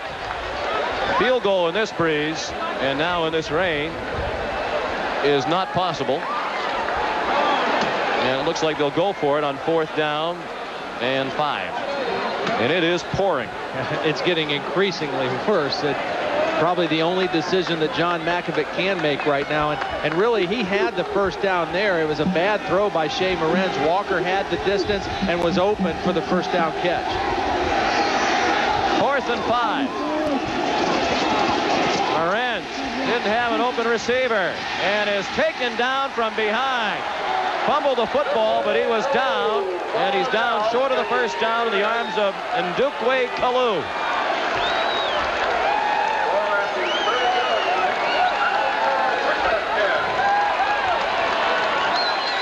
So the ball goes over to Rice on downs. They'll have it on offense for the first time in the second half right after this.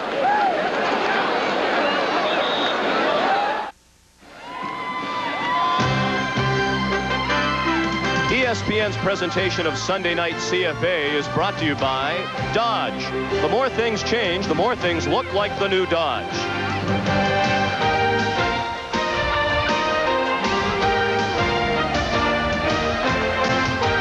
Well, the rain has slowed down a bit, much to the delight of the 45,000 or so on hand tonight at Rice Stadium. Rice has it for the first time in the second half. The Owls lead 12-10.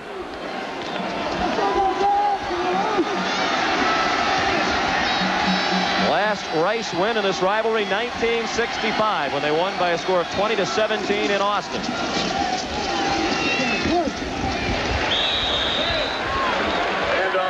Spencer George, the ball carrier. And he crossed the 30, went down at the 32 for a gain of 3. Again, let me emphasize why they have to continue to give the ball to the fullback. In this offense, when you run the option, the true triple option, as this Rice team does, you have to continue to give the ball to the fullback, because that run and that play sets up all the other aspects of the offense. The down-the-line option, the counter play, all the other things that worked effectively for Rice in the first half, it's all based and set up by the fullback dive.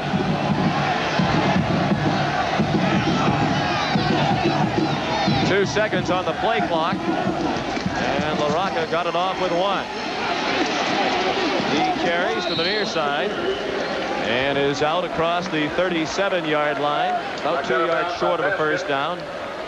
Knocked out by Thomas Baskin and Trey Thomas.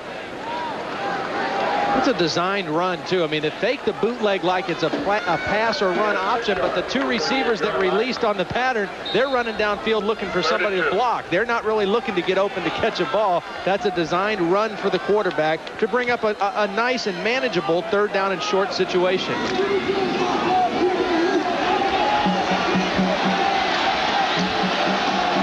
3rd and a long one. Byron Costin. Close. Needed to get across the 39.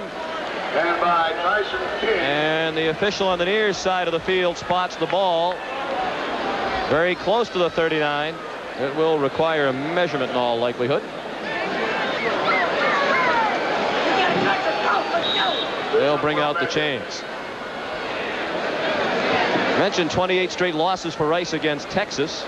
Their futility against the Horns dates back even longer here in Houston. Rice has lost the last 15 meetings between these two schools here in Houston. They're winless in the last 16 here. 2 teams played to a tie in 1962. The last win for the Owls over Texas here was in 1960. They're short by an inch or 2. And during the 28-game winning streak, Texas has won by an average score of 36-13. It hasn't been close, although it's been getting closer in recent years. I think they go to the fullback dive here again. The base play of this option package. The fullback has been running the ball pretty hard, whether it's been Spencer George in there or the backup Pat Callahan. All you need is less than 1. I'd feel confident that we could run the ball over Chris Cooley, the left guard here, and pick up 1 yard in this crucial situation. Well, the crowd likes it. Ken Hatfield's team 5 for 12 on 4th down this year. This is 4th and an inch or two. They do have the choice of punting with that big wind at their back. Kind of pinned Texas, but they're trying to end 28 years of frustration against Texas. There's a hole to the right side for a quarterback sneak. First down. They went to Yancey Edmonds. Backup running back with his first carry of the night. He used to be a prominent player in the Texas offense, but he's had some ankle injuries. He's had ankle surgery twice, and now he's in a backup role, but he just picked up a very big first down. Now, there was a hole right here, and they faked the fullback there and then brought the back on the counter again. They're using the fullback to set up the other things, and credit second effort running by Yancey Edmonds to get the first down. He was hit short of the first down, but good strength and second effort got him the first down.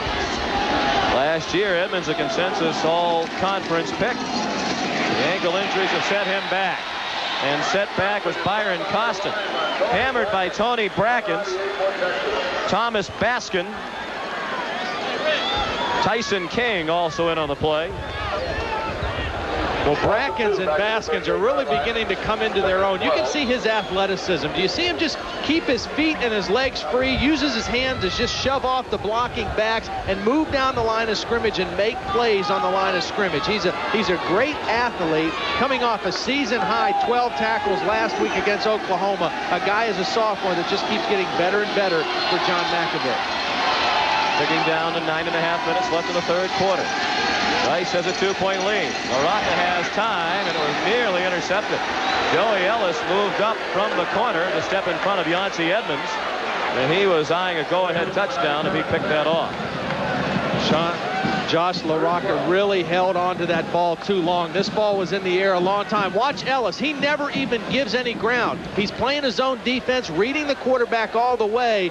That ball, LaRocca very lucky that Ellis didn't slip in front of that. If he picks that off, he goes for a touchdown. But when you throw that ball against the zone, you've got to make that decision quick and get it out there quicker. You can't hold the ball and then make the underneath throw like that. 5 of 12 on third down, but 1 for their last 11. And they go to the ground on third and long, and it's close. Spencer George crossed midfield to the 49 of Texas, and they pick it up on third and 11 by about a half a yard. Well, again, they have to give it to the fullback. That's the base of the offense. They bring a guy in motion, and they show the defense they're going to run wide. Then they give it to the fullback. The motion man kind of fooled the Texas defense. That allowed the offensive guards to get onto their blocks, and a nice straight-up-the-gut run by Spencer George.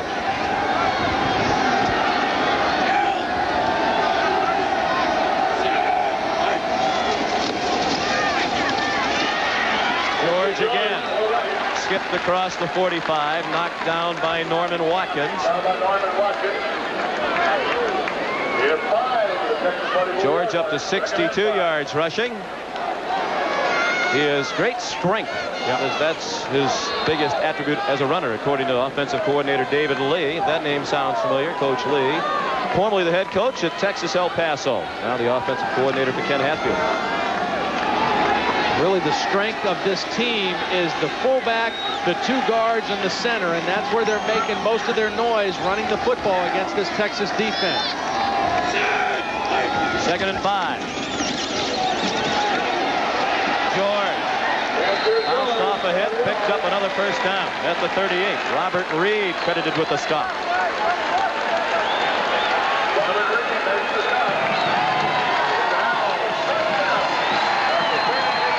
You see the wristband on Reed's left arm and has initials on there, the initials J.E.V. Where's the initials of his 3 deceased grandparents, Joseph, Ethel, and Virginia. He combined with Stoney Clark on the big goal line play that won the game against Oklahoma last week, and when he made the play, dropped to his knees and looked at that wristband. Time-consuming drive for Rice, nearing 4 minutes. 7:47 left in the third quarter. They stay with George. Ducked underneath the tackle and went to the 34. We talked about the halftime adjustments that Texas made offensively. What appears to be the adjustment that Rice made was say, hey, we got away from what was kind of good to us early in the ball game, running our fullback, letting our guards and our center really get into their front three people and their inside linebackers, and let's run tough football at them. I think they got away from that a little bit in the second quarter. Nice adjustment by Kenny Hatfield and his staff to come back to it here. And a nice adjustment for Coach Hatfield to Rice. The last two stops for him as a head coach. Arkansas, that didn't end very happily. Had his problems with Frank Broyles, the 8-game. Then went to Clemson and really wasn't comfortable there from day one, replacing the popular Danny Ford. He thinks this is a good match. Rice and Ken Hatfield. Byron Costin has another first down at the 25. For the safety, Chris Carter was called upon to make the play. 9 yards on the rush for Costin. Well, Costin is the guy who makes the play, but the guy who really makes the play is the fullback. As they fake it to him in here, that's where they've been doing the damage. Then they come back with the counter, and the defense goes with the fullback. Watch, half the defense went with the fullback. A big hole opened on the other side for Costin, and a nice run for the Rice Owls. The fullback makes this offense go. First and 10 at the Texas 25. Rice has a 2-point lead. 6.5 minutes left in the third quarter.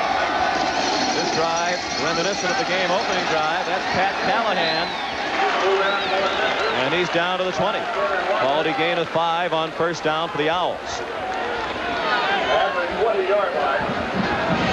5 yards for Callahan. Of course, we mentioned Ken Hatfield coming here, and he definitely inherited a program on the rise under his good friend and longtime assistant, Fred Goldsmith, who left after last season to go to Duke, right, where he's now 6-0. Coach Goldsmith had back-to-back winning seasons of 6 and 5 each of the last 2 years. First back-to-back winning seasons for Rice since 1960 and 1961. Robert Reed being helped off the field for Texas. Coach Goldsmith is quoted as saying Bobby May, the athletic director at Rice, was really upset when Goldsmith told him he was leaving to go to Duke, until he told Bobby May, I have Ken Hatfield's unlisted home phone number in my pocket if you want to call him. May wasted no time in making the call to Coach Hatfield. It's been a great replacement. Yeah, great replacement and a great fit for both guys. I mean, they're both off to fine years here, first year in a new program. Two tight ends on 2nd and 5. No wideouts for Rice. Edmonds in trouble and dropped for a 5-yard loss by Tajay Allen. Allen number 2 for Texas on the stop.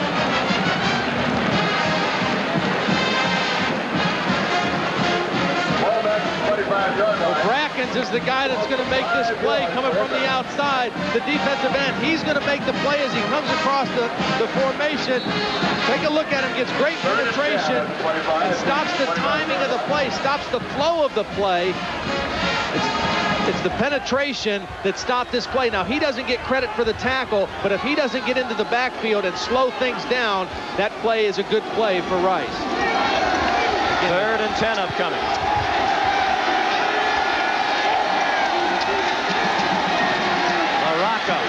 Hit as he threw it into the end zone for Howard, incomplete.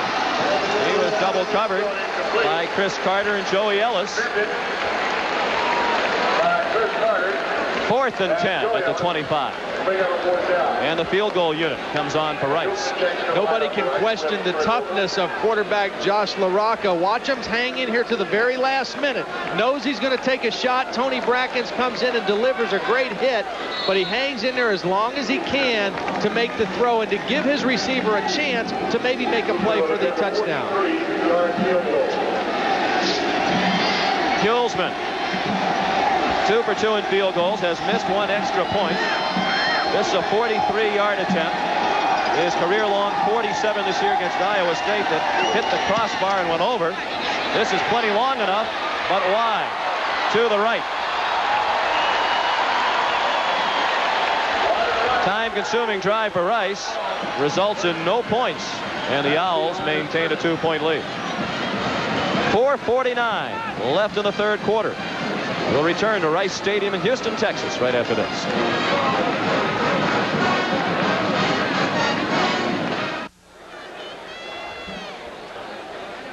I'm sure people heard that we had to suspend some players this week. It was pretty obvious that not everybody in our football team felt as committed to getting ready for this game. Now, not all of the players suspended would have played anyway, because 3 of them were injured players and they're not playing at this time at all. But just the fact that not everybody was focused on it was a concern to me, and I think a concern to other people as well. We handled that. We handled it quickly, and we made a statement to our team and to anyone else that we do take every game seriously, and it is important to us. And as a result, Coach Makovic plays without his standout wide receiver, Lavelle Pinckney. Mike Adams, wide out and kick return specialist, might have been able to play, but he was coming back off injury. The rest of the players not key factors, but John Makovic said he was told very early on, if you want to be a head coach, you have to make tough decisions like that for the good of the program. And he is to be commended. The violations committed by the players were various and weren't reported publicly. Down by 2, Texas starts this possession on the run, and Larry Izzo put the hit on Priest Holmes. Larry Izzo is a fun guy to watch. I mean, he's a very active player. He's not big. He's not particularly fast, but he has a nose for the football and a love for the game. And I'll tell you what, you can win a lot of football games with guys like that. Larry Izzo, man, you know, people might call him an overachiever, but all he does is make plays for this football team. The last Rice drive didn't yield any points, but it took up 15 plays, 13 of the running plays, and consumed 7 minutes and 6 seconds. Again, nothing doing for the running game for Texas. Holmes tackled by the safety Aaron Stanley. And 3rd down upcoming for the Horns with 4:05 left in the 3rd quarter. Blake Brockemeyer, he is the big guy. This is him, the left tackle. They're going to pull him on this play, run the counter trap. Take a look at him. Big, powerful lineman, gets a great block on the middle linebacker, Waldron, knocks him down. But the play doesn't gain as many yards as it should have with a block that well by Brockemeyer. 3rd and 7. Snap kind of a floater on the shotgun. Now Morenz running for his life. Hit by Kalu as he threw. It is caught. Inbound, say the officials along the Texas sideline. Davis, a great catch for a 1st down at the 40. He picked up 11 on 3rd down and 7. The reason Shea Morenz was held out of the Oklahoma game last week was because his mobility was not good enough so that he could protect himself. He's not 100% yet, but watch, he has enough mobility to just buy some time. Now, Kalu can run, but Morenz knows that he just has to buy a little bit more time to get this throw off. And what a perfect throw under tremendous duress right on the sidelines. Questionable whether Davis's right knee was out of bounds. That was a very shaky call on that sideline. On 1st and 10, over the middle, nearly intercepted. Batted down by Emmett Waldron. Playing much more tonight than he has all season long, battling the ankle injury. Waldron, a great story, born in Ireland. His family came here to the Houston area when he was 12 years old, and he became a naturalized U.S. citizen over the summer. Sister Sammy, a standout volleyball player here at Rice, competed in the U.S. Olympic Festival over the summer.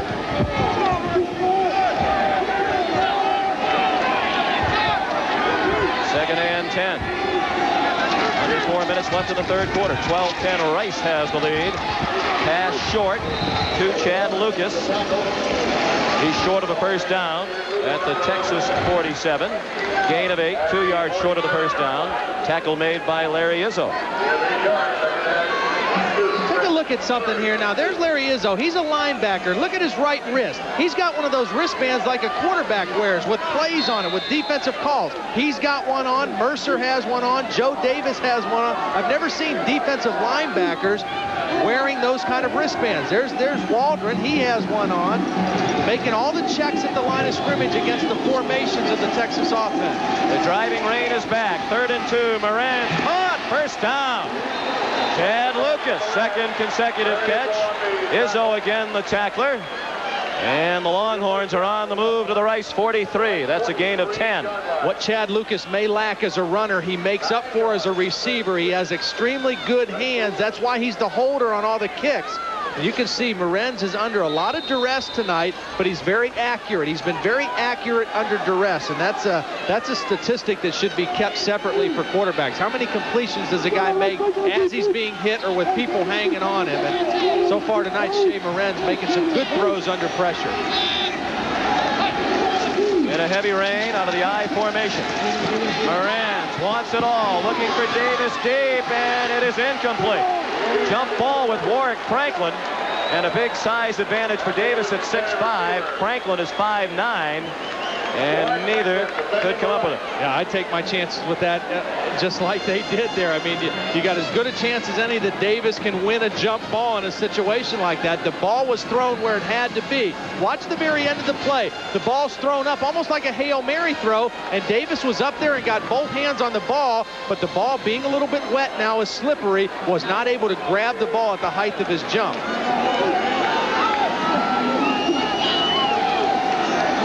Rain in Houston. 2nd and 10. 2:38 left in the third quarter. Rice leads by 2. Texas is a 9-point favorite tonight. Kalu drills him. Back in Texas territory at the 48-yard line.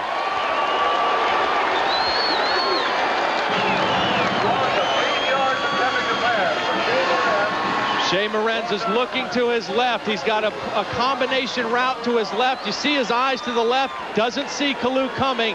Beat his man on a quick inside move. And again, the great explosive quickness of Kalu. Not big at 220 pounds, but extremely quick getting after the passer. They say he has the speed to be a great pass rusher. Coach Hatfield says he's a little too cautious sometimes. No caution that time. First sack of Morenz tonight. It couldn't be raining any harder. 3rd and 18. Kalu has him again.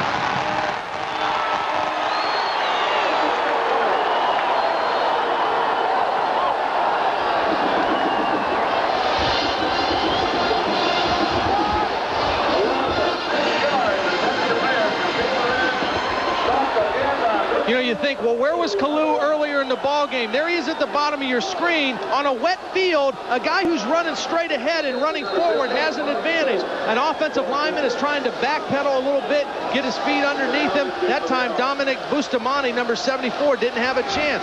Kalu, good balance as he was running straight up the field to the quarterback. New punter for Texas. They've used 2 this year.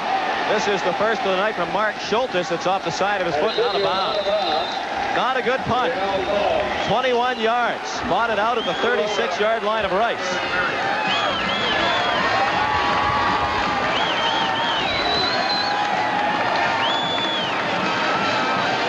A 21-yard kick by Joe.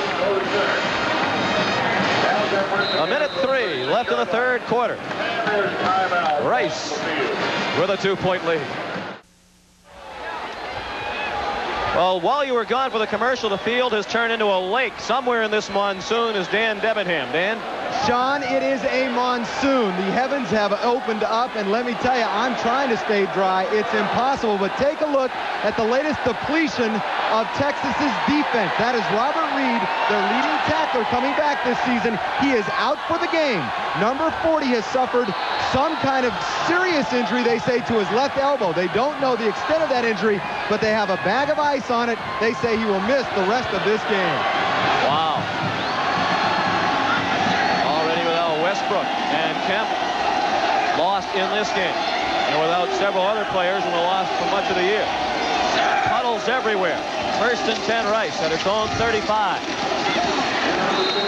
Spencer George out near the 40, and we're under a minute in the third quarter. Under these conditions, and with the type of football that Rice wants to win, they've got to run the ball with the fullback right there behind Cooley. They bring the tackle down, they bring the guard around, and they get a positive gain. He didn't get a devastating block, but he's been doing that consistently all night, getting nice pieces of the defenders, allowing the fullback to slip in for positive yardage. When it's wet, when it's windy, when it's getting ugly, you've got to be able to gut it out and run the football. And just as quickly as it started pouring, the rain has just about stopped. Spencer George again, very little this time, perhaps a yard to the 41, and that's all. And that will be the final play of the third quarter. Ken Hatfield said we can't erase 28 years of history, but we can control what happens tonight. His team could be 15 minutes away from its first win against Texas in 29 years. It was a scoreless third quarter. Rice takes a 2-point lead into the final 15 minutes. Coming up later in the game, we'll be selecting the Visa players of the game. You know, Sean, you mentioned how important a win over Texas would be for these Rice Owls, but Kenny Hatfield himself, he was the coach of the decade in the Southwest Conference in the 80s, but Texas is the only team that he had a losing record against as a head coach when he was at Arkansas. Also never beat him, or was 1-3 against him as a player for Arkansas. Third down 5 on the first play of the fourth quarter. Rice at its own 41-yard line. 2 tight ends, 3 back. Baraka keeps short of the first down. Made it across the 45, came up about 1.5 yards short. And bear in mind, Texas will have the strong wind at its back in the fourth quarter, so if Rice punts, it'll be into the big win. Nice job by Trey Thomas, 17. That was him who just kind of dove past the quarterback. He forced LaRocca to cut it up inside. Good pursuit defense stopped him short of the first down, but credit Trey Thomas for forcing LaRocca to turn it up inside early on the play. Mentioned Ken Hatfield, coach of the decade of the 80s for his work at Arkansas. But those losses against Texas, part of the problem that he had at Arkansas. That's the big game as far as the folks in Arkansas are concerned. Fair catch made by Chris Carter on the Tucker Phillips punt at the 27, 29-yard punt into the wind, no return. Texas on offense through 3 quarters. The Longhorns have only 122 yards of offense, only 13 yards rushing. Time of possession better than 2-1 through 3 quarters for Rice. It was 30 minutes and 18 seconds for Rice, 14:42 for Texas through 3 quarters.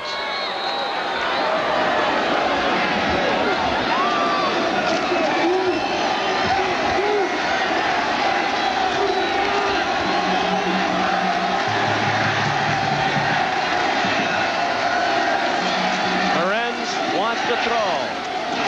Holmes in trouble and down. At the 16, a loss of 4. Plenty of Owls waiting for Priest Holmes, led by Derek Rutherford. We haven't called Derek Rutherford's name too much tonight, but he does a great job reading the screen. He's going to see the screen set up. He stops rushing the quarterback and runs right out to the back. Once he reads the play, he's right out there to trip him up. That's nice heads-up work by a defensive lineman. Even though it was a pass, he read the screen and moved out onto the back. Derek says he feels he's as good as any defensive end of the conference, but doesn't get the recognition. He got it on that play. It was a loss of 11 back to the 16-yard line. Not much there for Holmes. And not much on the ground all night. Check that. Roderick Walker came in wearing number 3. Join ESPN Saturday for College Game Day, 11:30 a.m. Eastern Time, followed by Purdue and number 23 Ohio State. That comes your way from Columbus at 12:30. And in prime time, 7:30 Eastern Time, number 19 Kansas State against number 3 Colorado. That's the Saturday lineup of college football here on ESPN. In a weekend of surprises, perhaps another in the making here. And in this penalty-free game, movement along the line as the Horns look to snap it on 3rd and 20. Well, make it 3rd and 25 now because illegal motion on the line of scrimmage. Rice has done a nice job forcing Texas into long situations on 3rd down conversions. Now they bring in a dime defense. They're only rushing 3 defensive linemen. They're dropping 8 people into coverage and playing zone. All start offense. 3rd down. That's just the 2nd penalty of the game tonight. Both have been called against Texas. This is 3rd and a mile. You look at that number. Coming into the game, Texas converting on an average 48% of their 3rd down situations. That's a very high percentage in college football. Tonight, Rice has had the upper hand on 3rd down. And Hatfield said his defense has been playing great coming in, and that has been the case tonight. They only rushed 2 men. And Morenz has all day to throw, has a man open at the 50. Curtis Jackson. Out of bounds at the 26, flags down at the line of scrimmage. Morenz might have been across the line of scrimmage when he threw it. He was. It'll come back. To credit Shea Morenz for at least buying himself time and scrambling away. There was only 3 people rushing, so he knew that he was going to have pretty good protection. That's 5 offensive linemen and a fullback blocking against 3 men. So he knew he didn't have to get out of the pocket. He buys himself some time right there with a nice move. I think it was a lineman downfield that they called. The line of scrimmage was the 13. You could see he was standing on the 15-yard line when he threw the ball. Okay. It was a good call. A good call, a good effort by Morenz to make a play. Illegal forward pass on the offense. Loss of down. Fourth down. The line of scrimmage was the 13-yard line, and you'll see that Morenz is stepping on the 15 when he lets it fly. You're right. An excellent call. Could have been an offsetting penalty there with a forearm shot to Morenz right up under the chin, but an alert call by the official. He was right on the spot and made the proper call, and the loss of down is a killer too, because now they don't even have a chance to make up the play. Vlasic will punt. Schultes handled the last punt. Allen waiting at midfield. Vlasic punting with the win. The penalty wipes out a gain of 62 yards. They would have had Texas inside the Rice 30. Short punt, fair catch made at the 43. 33-yard punt. 11:59 remaining. 2-point lead for Rice.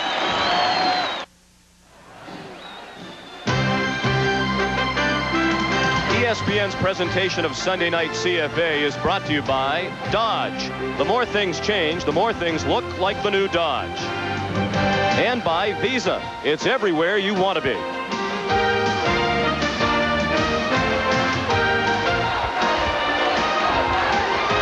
Shea Morenz frustrated on the Texas sideline. His team trails by 2 with just under 12 minutes remaining.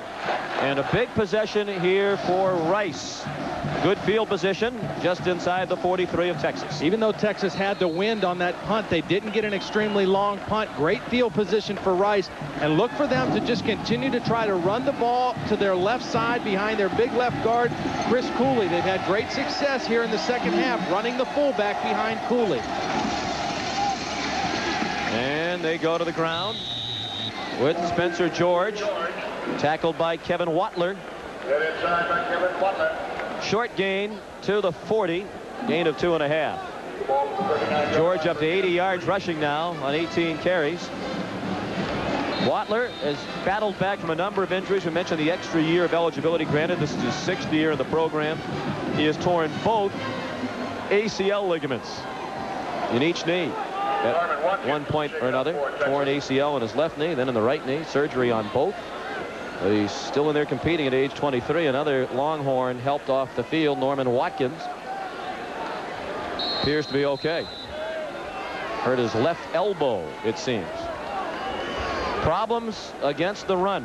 We showed you these numbers earlier.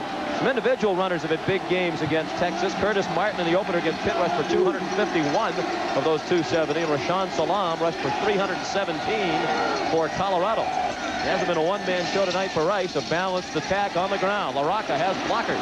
LaRocca has running room. First down to the 23.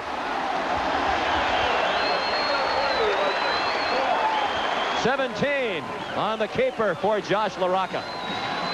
Again, they were going to fake the bootleg, but LaRocca has no intention of throwing the ball. They're going to fake the action, and he's going to come out by himself, but no receivers are looking to catch a pass. They're looking to get a block. Look, they're running downfield to block. There's a great block by Cooley. Then Costin is looking to a block. LaRocca is not thinking pass in that situation at all. He's only thinking run the football. Coach Hatfield says he's a drop-back passer. Adjusting to the option, he might have made that adjustment tonight. 64 yards on 13 carries. Spencer George banged down inside the 20. Again by Kevin Watler. Down to 10:40 left. Rice leads 12-10, and at the very least, they're in field goal range. We showed the numbers of the running defense problems that Texas is having. On an average, they're giving up over 208 yards a ball game. On the other side, Rice is coming in. Their run defense only giving up 116 yards a game by comparison. And right now, that's what this game is coming down to. Who's going to be able to stop the run and who's going to be able to run the football? And Rice really attacking the center of this Texas defense. Timeout called by Rice. They have 2 remaining with 10:15 left. And welcome back to Rice Stadium, where Josh LaRocca, as we mentioned earlier, has really been running the ball well. One of the reasons why he stayed in Houston over the summer, and he built his body up 12 pounds. He lifted weights. He was here for 2 reasons. 1, he wanted to get bigger. 2, he wanted to get better. So he studied that new offense installed by Coach Hatfield as well. And he's battled injuries throughout his career, particularly a broken collarbone back in 1992. He started that season as the starting quarterback and wasn't the starter again until this year. He's rushed for more by far than the Texas team that has 13 yards on 19 carries. Rice total yards rushing tonight, 203. They have it 2nd down and 6. 10:15 remaining. 2-point lead for the Owls. Edmonds in trouble. Edmonds thrown for a loss by Kevin Watler. Flag thrown late. Thrown where the tackle was made, where you might expect a face mask call. This is going to be a huge break that goes against Texas because it was very well defensed. They stopped it at the point of attack. They forced the back to go wide, and then good pursuit and good speed by Watler makes a nice play, but he had his hand on the face mask and a tough break. Take a look at Watler now. As the play is stuffed and the back breaks to the outside, watch him just get a good angle. Perfect tackling angle, but the left hand clearly on the face mask, and the penalty.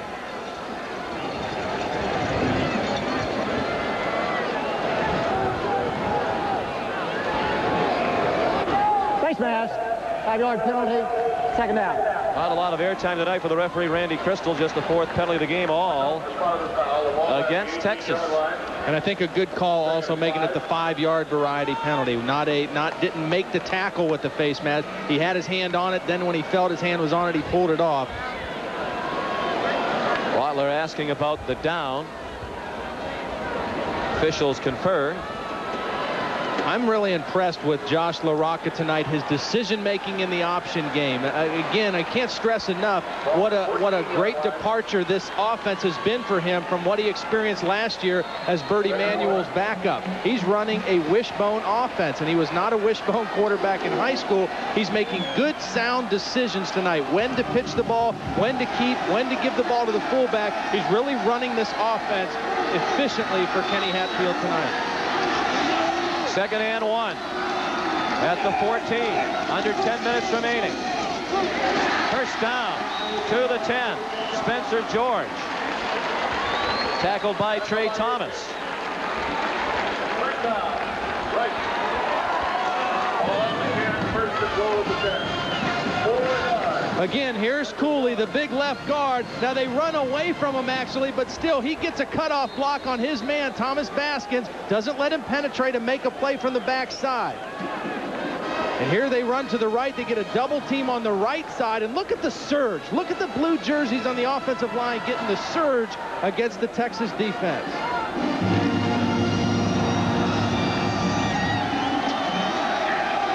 It is 1st and goal.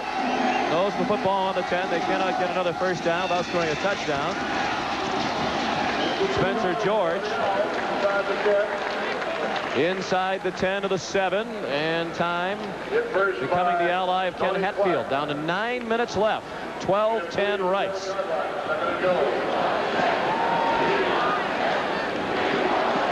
This really is a battle in many ways of David versus Goliath. Rice, the smallest Division 1A football school, only 2,600 students. Wake Forest, John Makovich's alma mater, the 2nd smallest, while Texas has over 48,000 students. And that lengthy winning streak. These two schools have played every year since 1914. The surprising thing about this game to me, Sean, is how well the Rice defense has played. They have really shut down and created problems for Texas. Play action pass into the end zone. Touchdown, Spencer George.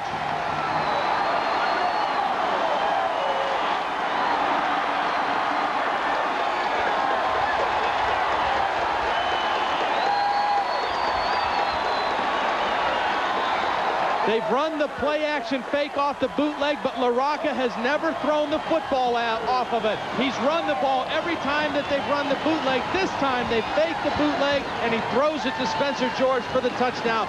Caught the Texas defense by surprise.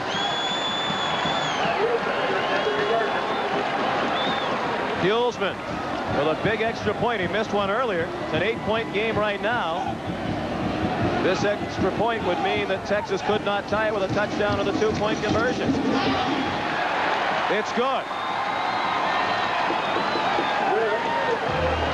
Only 3 completions tonight for LaRocca, but 2 of them have gone for touchdowns, and Rice leads by 9.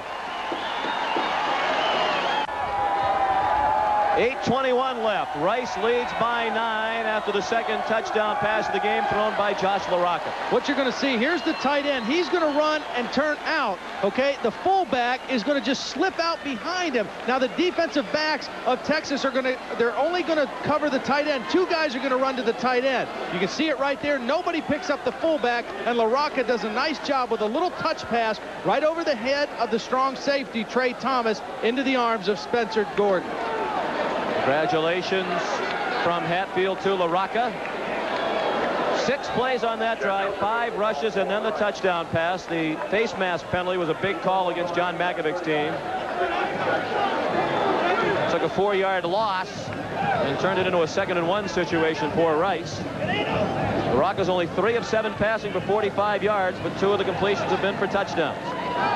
You wonder why 2 men ran to the tight end. Rice has not completed a pass to a tight end this season. But in that part of the field, when you're down by the goal line, the tight end is the primary receiver in a situation like that. Again, Nelson kicked it to the sideline. And Josh Sumner stepped out of bounds near the 35. Ken Hatfield says, we're not concerned now with continuing the improvement of the program or continuing a streak of winning seasons. Our goal is to go to the Cotton Bowl this year representing the Southwest Conference. And with this performance tonight, you have to think that's a legitimate shot. A&M is ineligible to go to the Cotton Bowl, and if Rice should win this one, they'd be the only undefeated team remaining in conference play. And that's why the thing is wide open, because A&M is clearly the best team in the conference right now, but they can't go to the Cotton Bowl. From just beyond the 35, they start on the ground, still nothing. No gain on the play for Walker, tripped up by Joe Davis, one of several standouts on Rice defensively tonight. Joe Davis has made a lot of great plays simply by reading the play before it happens. There he is in your screen, 56. He reads it and then reacts quickly. Nobody's there to block him because he made such a quick reaction that he was into the line of scrimmage before a lineman who was assigned to him could get a body on him. Texas averaging less than a yard per rush and running out of time. 7:40 remaining. Horns down by 9. Moran's deep and dropped. The rest of the Rice defenders set the tone early, putting heavy hits on Texas receivers over the middle, and Jackson heard footsteps and dropped the ball near midfield. This is about the 3rd time in this ball game that the free safety Aaron Stanley is going to make a perfect play. Here he is at the bottom, number 3. He's going to just time the hit as the ball gets to the receiver, and see how he hits him high right where the ball is, right into the chest, right where the arms are, and knocks the ball loose. That is good play by the free safety, a very physical player, Aaron Stanley.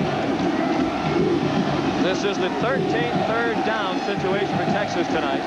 The 8th time they've had more than 10 yards to go. Nickel again, a 3-man rush is all they're bringing. And yet they got pressure from Andy Clifton and nearly an interception. Larry Izzo was right in front of the intended target, Matt Davis. 3 downs and out for Texas. They'll punt with 7:26 left, down by 9.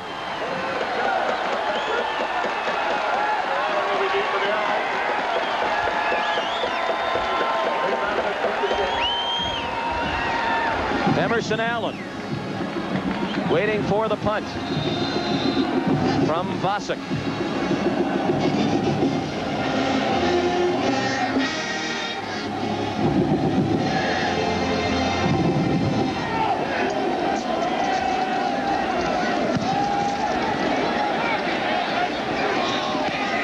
From the 23.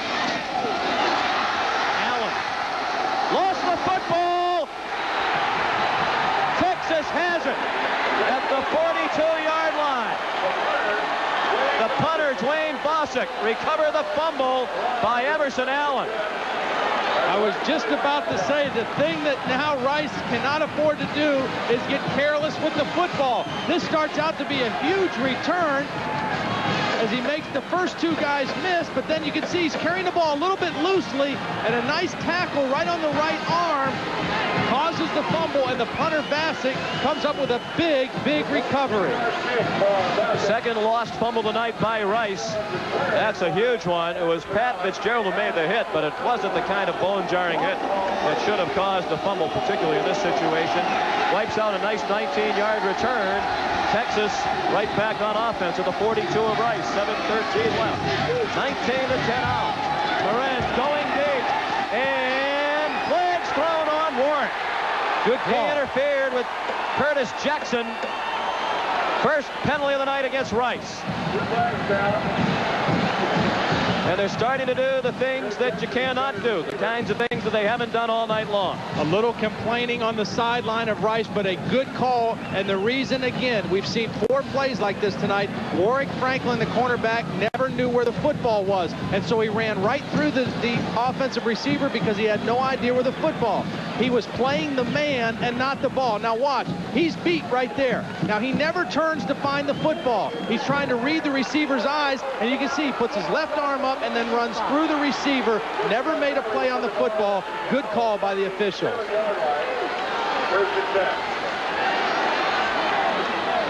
15-yard walk-off from the line of scrimmage. First penalty against Rice tonight comes with 7:06 left. The reason the turnover was so critical is Texas has proved that they can't drive the football on this defense. Rice has played great defense throughout the night, but now you've given them the short field to work with. Swing pass, dangerous. Izzo couldn't make the tackle on Roderick Walker, but it's still a loss on the play. Back to the 30, loss of 3 as Izzo got help from Joe Davis and Brenton Goins. You mentioned a dangerous throw. That was a very, very risky throw because he's going to throw it to the wide side. It's kind of a little swing pass to the back, but look how he just kind of floats it, and that ball's in the air a long time, and that allows Izzo to come over and make good contact. Walker doesn't go down, but that play really didn't have a chance because the ball was in the air so long. It allowed this fast Rice defense to run to the ball. Izzo officially tonight 4 tackles, 3 passes defended. 2nd and 13. Moran's running out of time. Dumps it off, incomplete.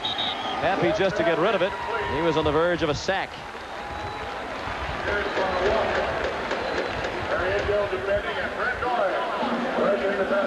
3rd and 13 upcoming with 6:14 left. Shea Morenz did not get very much depth on his drop here. He's going to take a 5-step drop, but watch, he's not very far off the line of scrimmage. A couple of his linemen are actually behind him, and then his first move is up towards the line of scrimmage. He has to get more separation from the line of scrimmage to help his linemen out. I mean, they didn't really even have a chance to block for him there because he was only maybe 3 or 4 yards off the line of scrimmage. And boy, this could be costly. Texas couldn't get the play call in, and they have to use a timeout, leaving them with 2. The Longhorns trail by 9. 6:14 remaining here in Houston.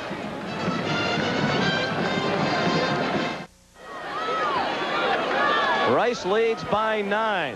Trying to pull off the last surprise in this surprising weekend in college football. Coming up immediately following this game, Sports Center. Dan Patrick and Keith Olbermann ready to tell you about NFL Week 7. The Chargers are trying to go to 6-0. They'll also the details of a heated confrontation on the sidelines between Jeff Hostetler and Raiders coach Art Shell. And the Sunday conversation is with the Pistons' Grant Hill.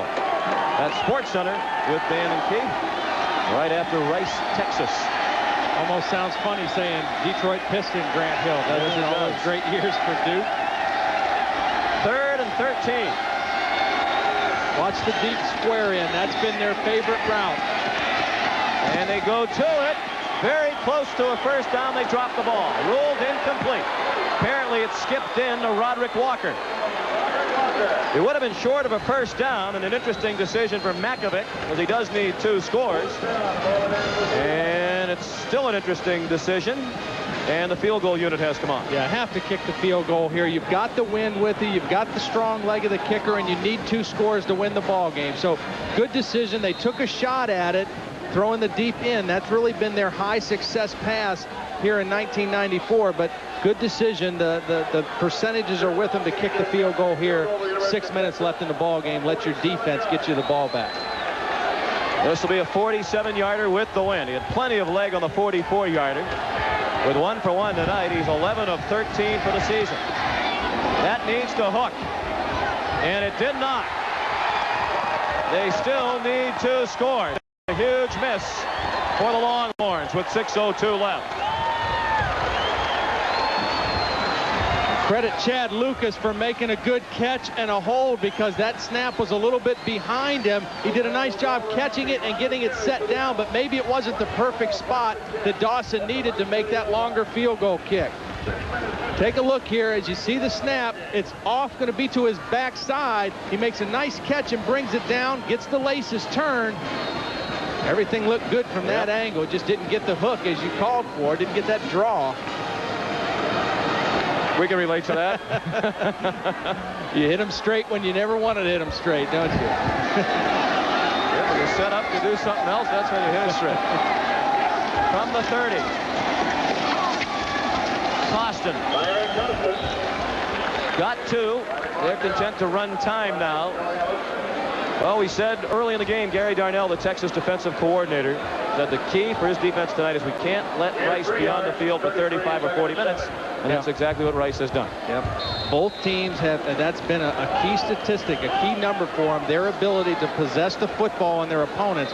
And Rice, because Texas has not been able to stop the inside running game of Rice, they have not been able to get their defense off the field very much tonight. Joey Ellis injured on the play. And if this score stands, it's going to be a gut-wrenching loss for Texas, a game they thought they would win, and a very costly loss in terms of injuries to a team that is already decimated by injuries. Not only has Texas won 28 games in a row, but they've also won those games in that streak by an average margin of victory of 23 points. So they haven't even, over the years, haven't even been close games. This is a huge, potentially a huge, huge win for the Rice program. Pat Callahan got very little, but the clock runs down to 5 minutes. Stopped inside by Tony Brackett. They spot the ball just shy of the 34. They'll need 6 on 3rd down to pick it up.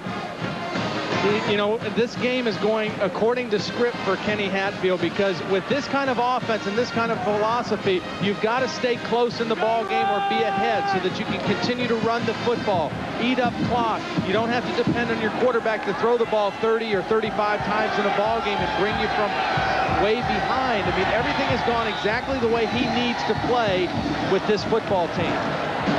They're running out of time to get the playoffs, so Rice used another timeout. The Owls have 1 left with 4:31 remaining. Rice by 9.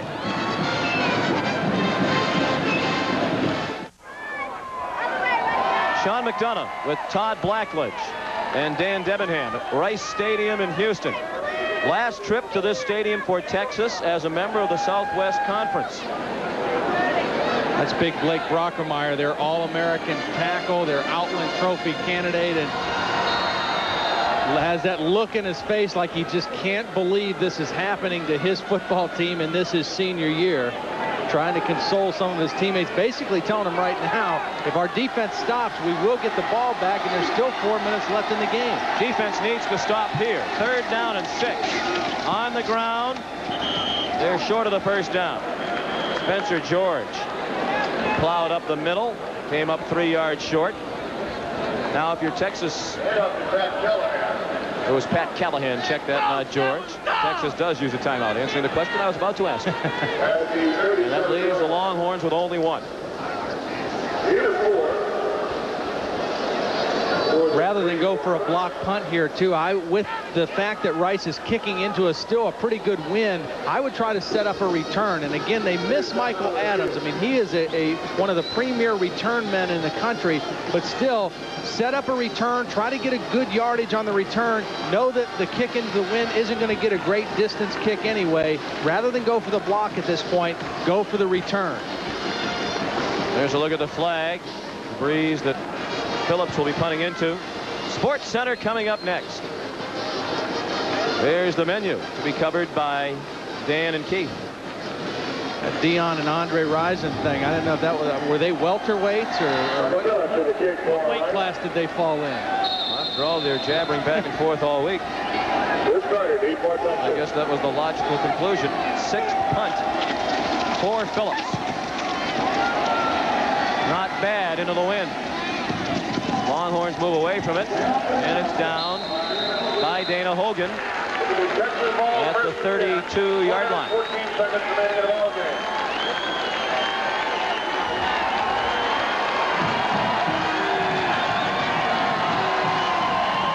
I think that was a mistake by Chris Carter. I know that he kind of got fooled with where that ball was going to come down because of the wind, but they did set up the return, but he didn't field the kick, so they didn't even have a chance to get the ball up towards the 50-yard line on a return.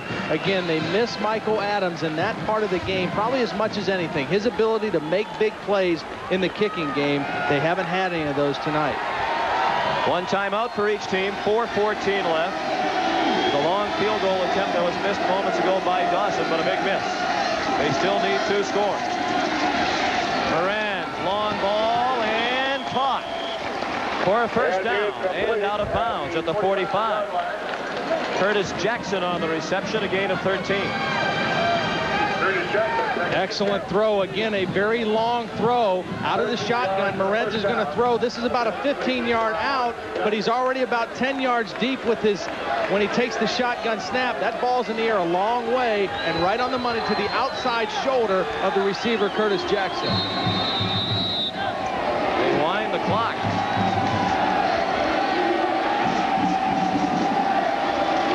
Under 4 minutes remaining. Moran, sideline again. Same result. They stop the clock again. Curtis Jackson into Rice territory at the 42, gain of 13.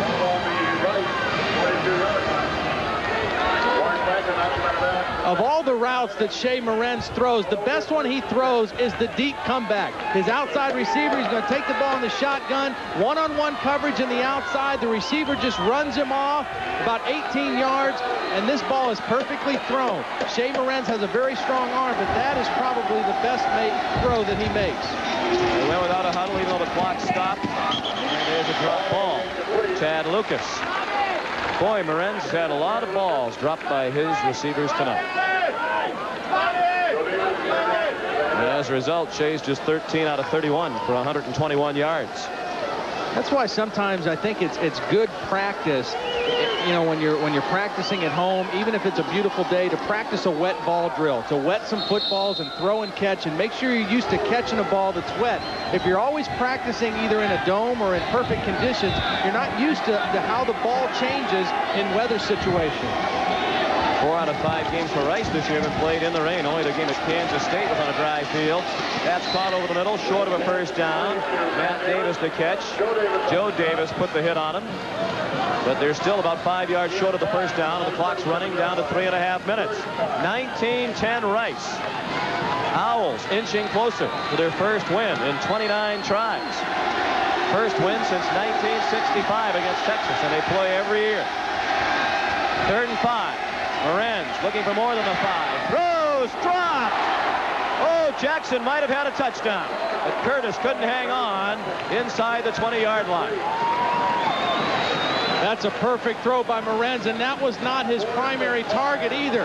He was actually going to go to the fullback. The fullback was his primary target. Here's the fullback right here. He's going to come out on an option route, but he's going to be covered by the linebackers in the zone.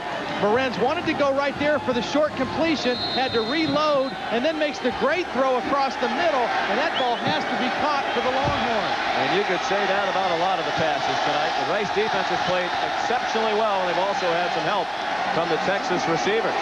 They pressured Moran's. Up for grabs. What a catch.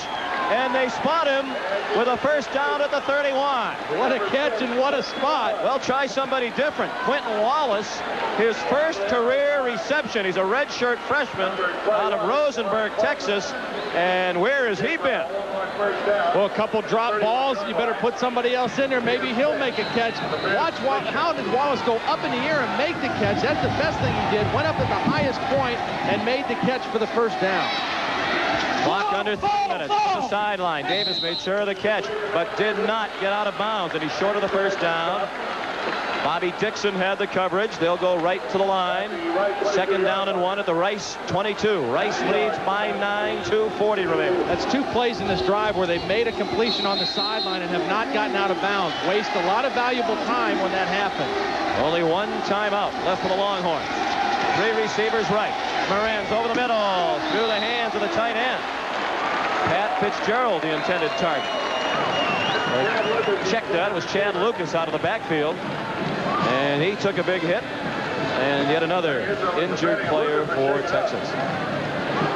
And guess who? Aaron Stanley, again, the free safety is the guy who makes a play. Here's the fullback again. The slot receiver is going to clear out the defense. Fullback's going to come right here on an option route. But the free safety, Aaron Stanley, is going to read it. And again, times the hit perfect. See the break on the ball, and then boom.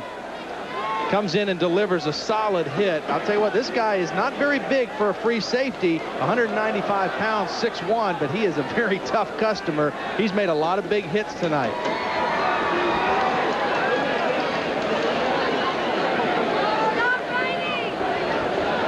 But again, Sean, a ball that probably should have been caught. It was thrown where it had to be thrown. And Lucas, normally very sure-handed, couldn't come down with that catch. Moran's on this drive 5 out of 8 for 46 yards, and the 3 incompletions have all been drops. Right, should be 8 for 8. You're exactly right. Lucas just now sitting up and being helped to his feet. Juan Kemp, the starting fullback, already had to come out of the game earlier, so a very physical football game, a defense by Rice that has really sacrificed size for speed, but they make up for it in their ability to fly around and make great hits. And it's a very aggressive bunch of defenders. Third down, a long one. 2:27 remaining. 1 timeout for Texas. Rice leads by 9. Again, they flood the right side. Moran throws it out to the right. It's caught. Nice over-the-shoulder catch by Kenny Harrison, another new target. That's his first catch of the night. It goes for 8 yards and a first down and stops the clock at the 14-yard line. Kenny's a sophomore from Port Arthur, Texas. Well, a great job by Shea Moran staying in the pocket as long as he could, knowing he was going to get hit as a man came free to his inside, stayed in there and made the throw deep to the sideline for a big catch. And Texas went without a huddle, even with the clock stopped. Moran steps up. Moran's running. And a lot of time will run unless they use the timeout. Izzo ran him down. With time, the biggest concern, he might have been better off if he didn't have him just to throw it away. Yeah, he's got to get into a little bit more of a sense of urgency right now. They've got to score twice to take the lead again. He got 5. He's under pressure. He throws. Incomplete. Excellent coverage by Dixon on Wallace. 3rd and 5. Bobby Dixon, who's made a lot of good plays in the defensive secondary tonight, again right on the tight coverage as they try to get the ball into Wallace. Dixon right there with his right hand gets a piece of the football and knocks it out. That's good coverage, man-to-man situation by Bobby Dixon. 3rd and 5 for a first down, 9 for a touchdown, 1:48 left. A lot of zone defense by Rice. They're playing a lot of zone, using the back of the end zone as an extra defender. Blitz! Izzo got him! Larry Izzo came on the blitz and got him at the 15, and the Horns will use their final timeout. I just made the comment that Rice had been playing almost all zone in this drive, forcing the underneath throws and the throws to the sideline.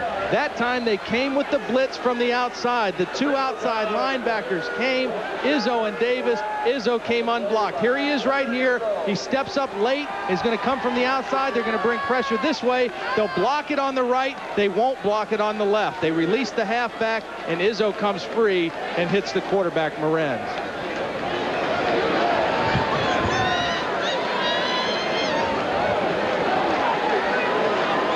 You see Chad Lucas was the fullback on that side, and he was a hot release. Either that or he made a mistake. He was either supposed to block Izzo as the fullback, or Shea Morenz was supposed to account for the blitz and throw hot to the fullback Lucas. One of those two guys made a mistake there. We'll take you back to what Izzo said, and we mentioned at the top of the telecast. He said this week, this is the biggest game of my life and the biggest game that any player at Rice has ever played in. He says the Texas players don't respect us. Last year they laughed at us, and it bothered us, and we're going to do something about it tonight. And Larry Izzo and his mates are doing it. We saw James Brown with the helmet onto the sideline. There's Kevin Watler, who's been a standout on defense in his last Texas Rice game.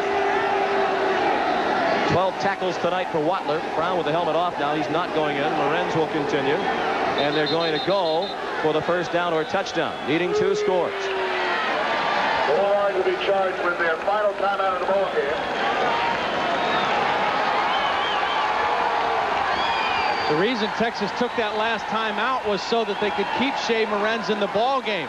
If they don't take the timeout, he has to come out for a play on the 4th down play. They'd have to bring James Brown in cold to run possibly the last offensive play in the ball game. So they wanted to keep Morenz in. They called timeout so he can stay in the ball game.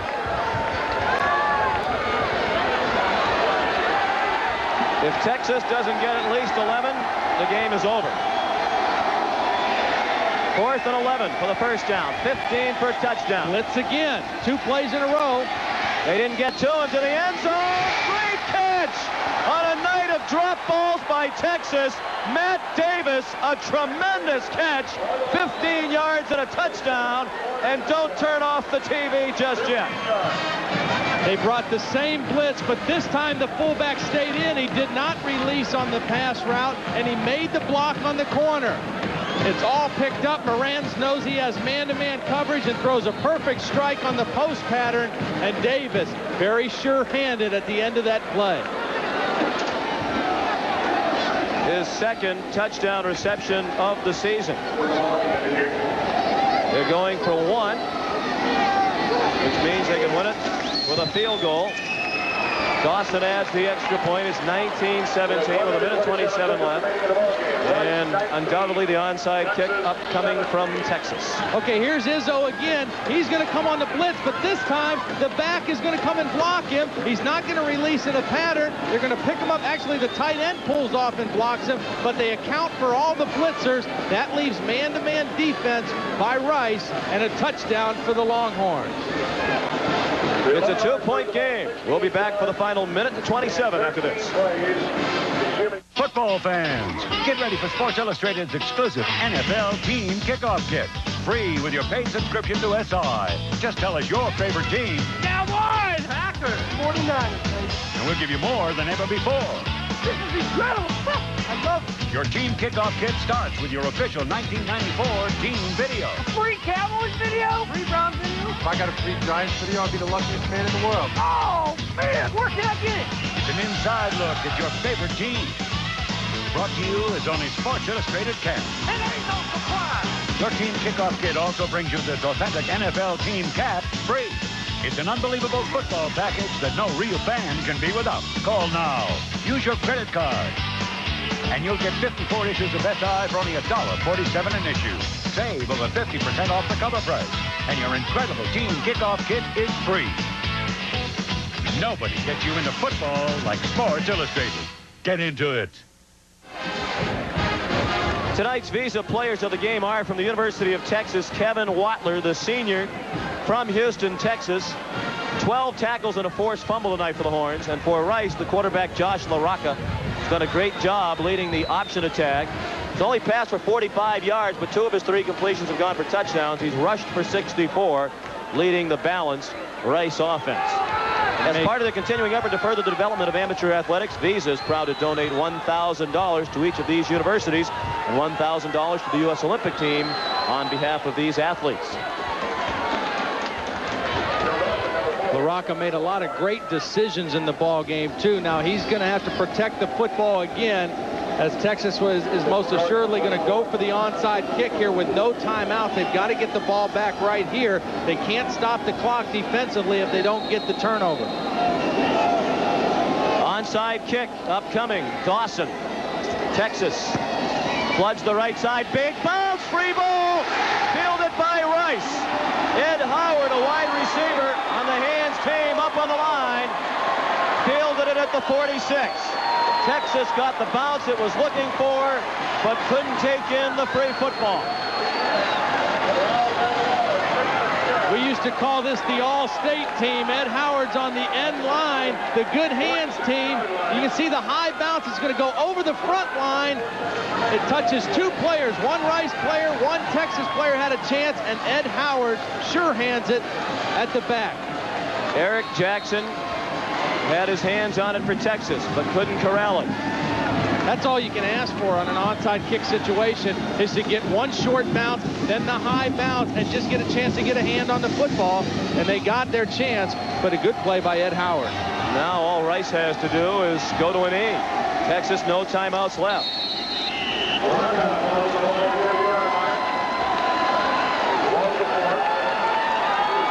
Ken Hatfield, about to go to 3-2 for the year, 2-0 in the conference, very much in the race for the Cotton Bowl. And with one of the all-time big wins in the history of Rice football. He's going to coach it to the final gun, too. He's not going to stop with the intensity. He wants him to use as much clock as he can. You see him making that clock signal. Run the clock down as far as you can before you take the snap. That's all LaRocca's doing. He's watching that play clock. It's at 3 seconds now, and he'll take the knee. Well, we think back to the opening of the telecast tonight. JFK in a speech here in 1962 asking the question, why does Rice play Texas? I guess the answer is because every 29 years or so, they might win one. Because miracles do happen. And I'll tell you what, this is a great present that Rice and Kenny Hatfield and everybody sends to the Southwest Conference and the other schools as they, in a couple years, are going to the WAC. And what a great win for that man in this program. And a crushing loss for Texas on the heels of their huge win last week against Oklahoma. That earned John Makovic some breathing room in Austin from his critics. Many of them undoubtedly were back on his case after this loss to Rice. Once again, the final score of tonight's game is Rice 19 and Texas 17. Stay tuned for Sports Center with Dan Patrick and Keith Olbermann.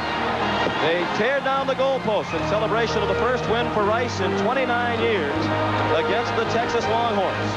Now for Todd Blackledge, Dan Debenham, and our entire ESPN crew, Sean McDonough saying so long and good night from Houston, Texas.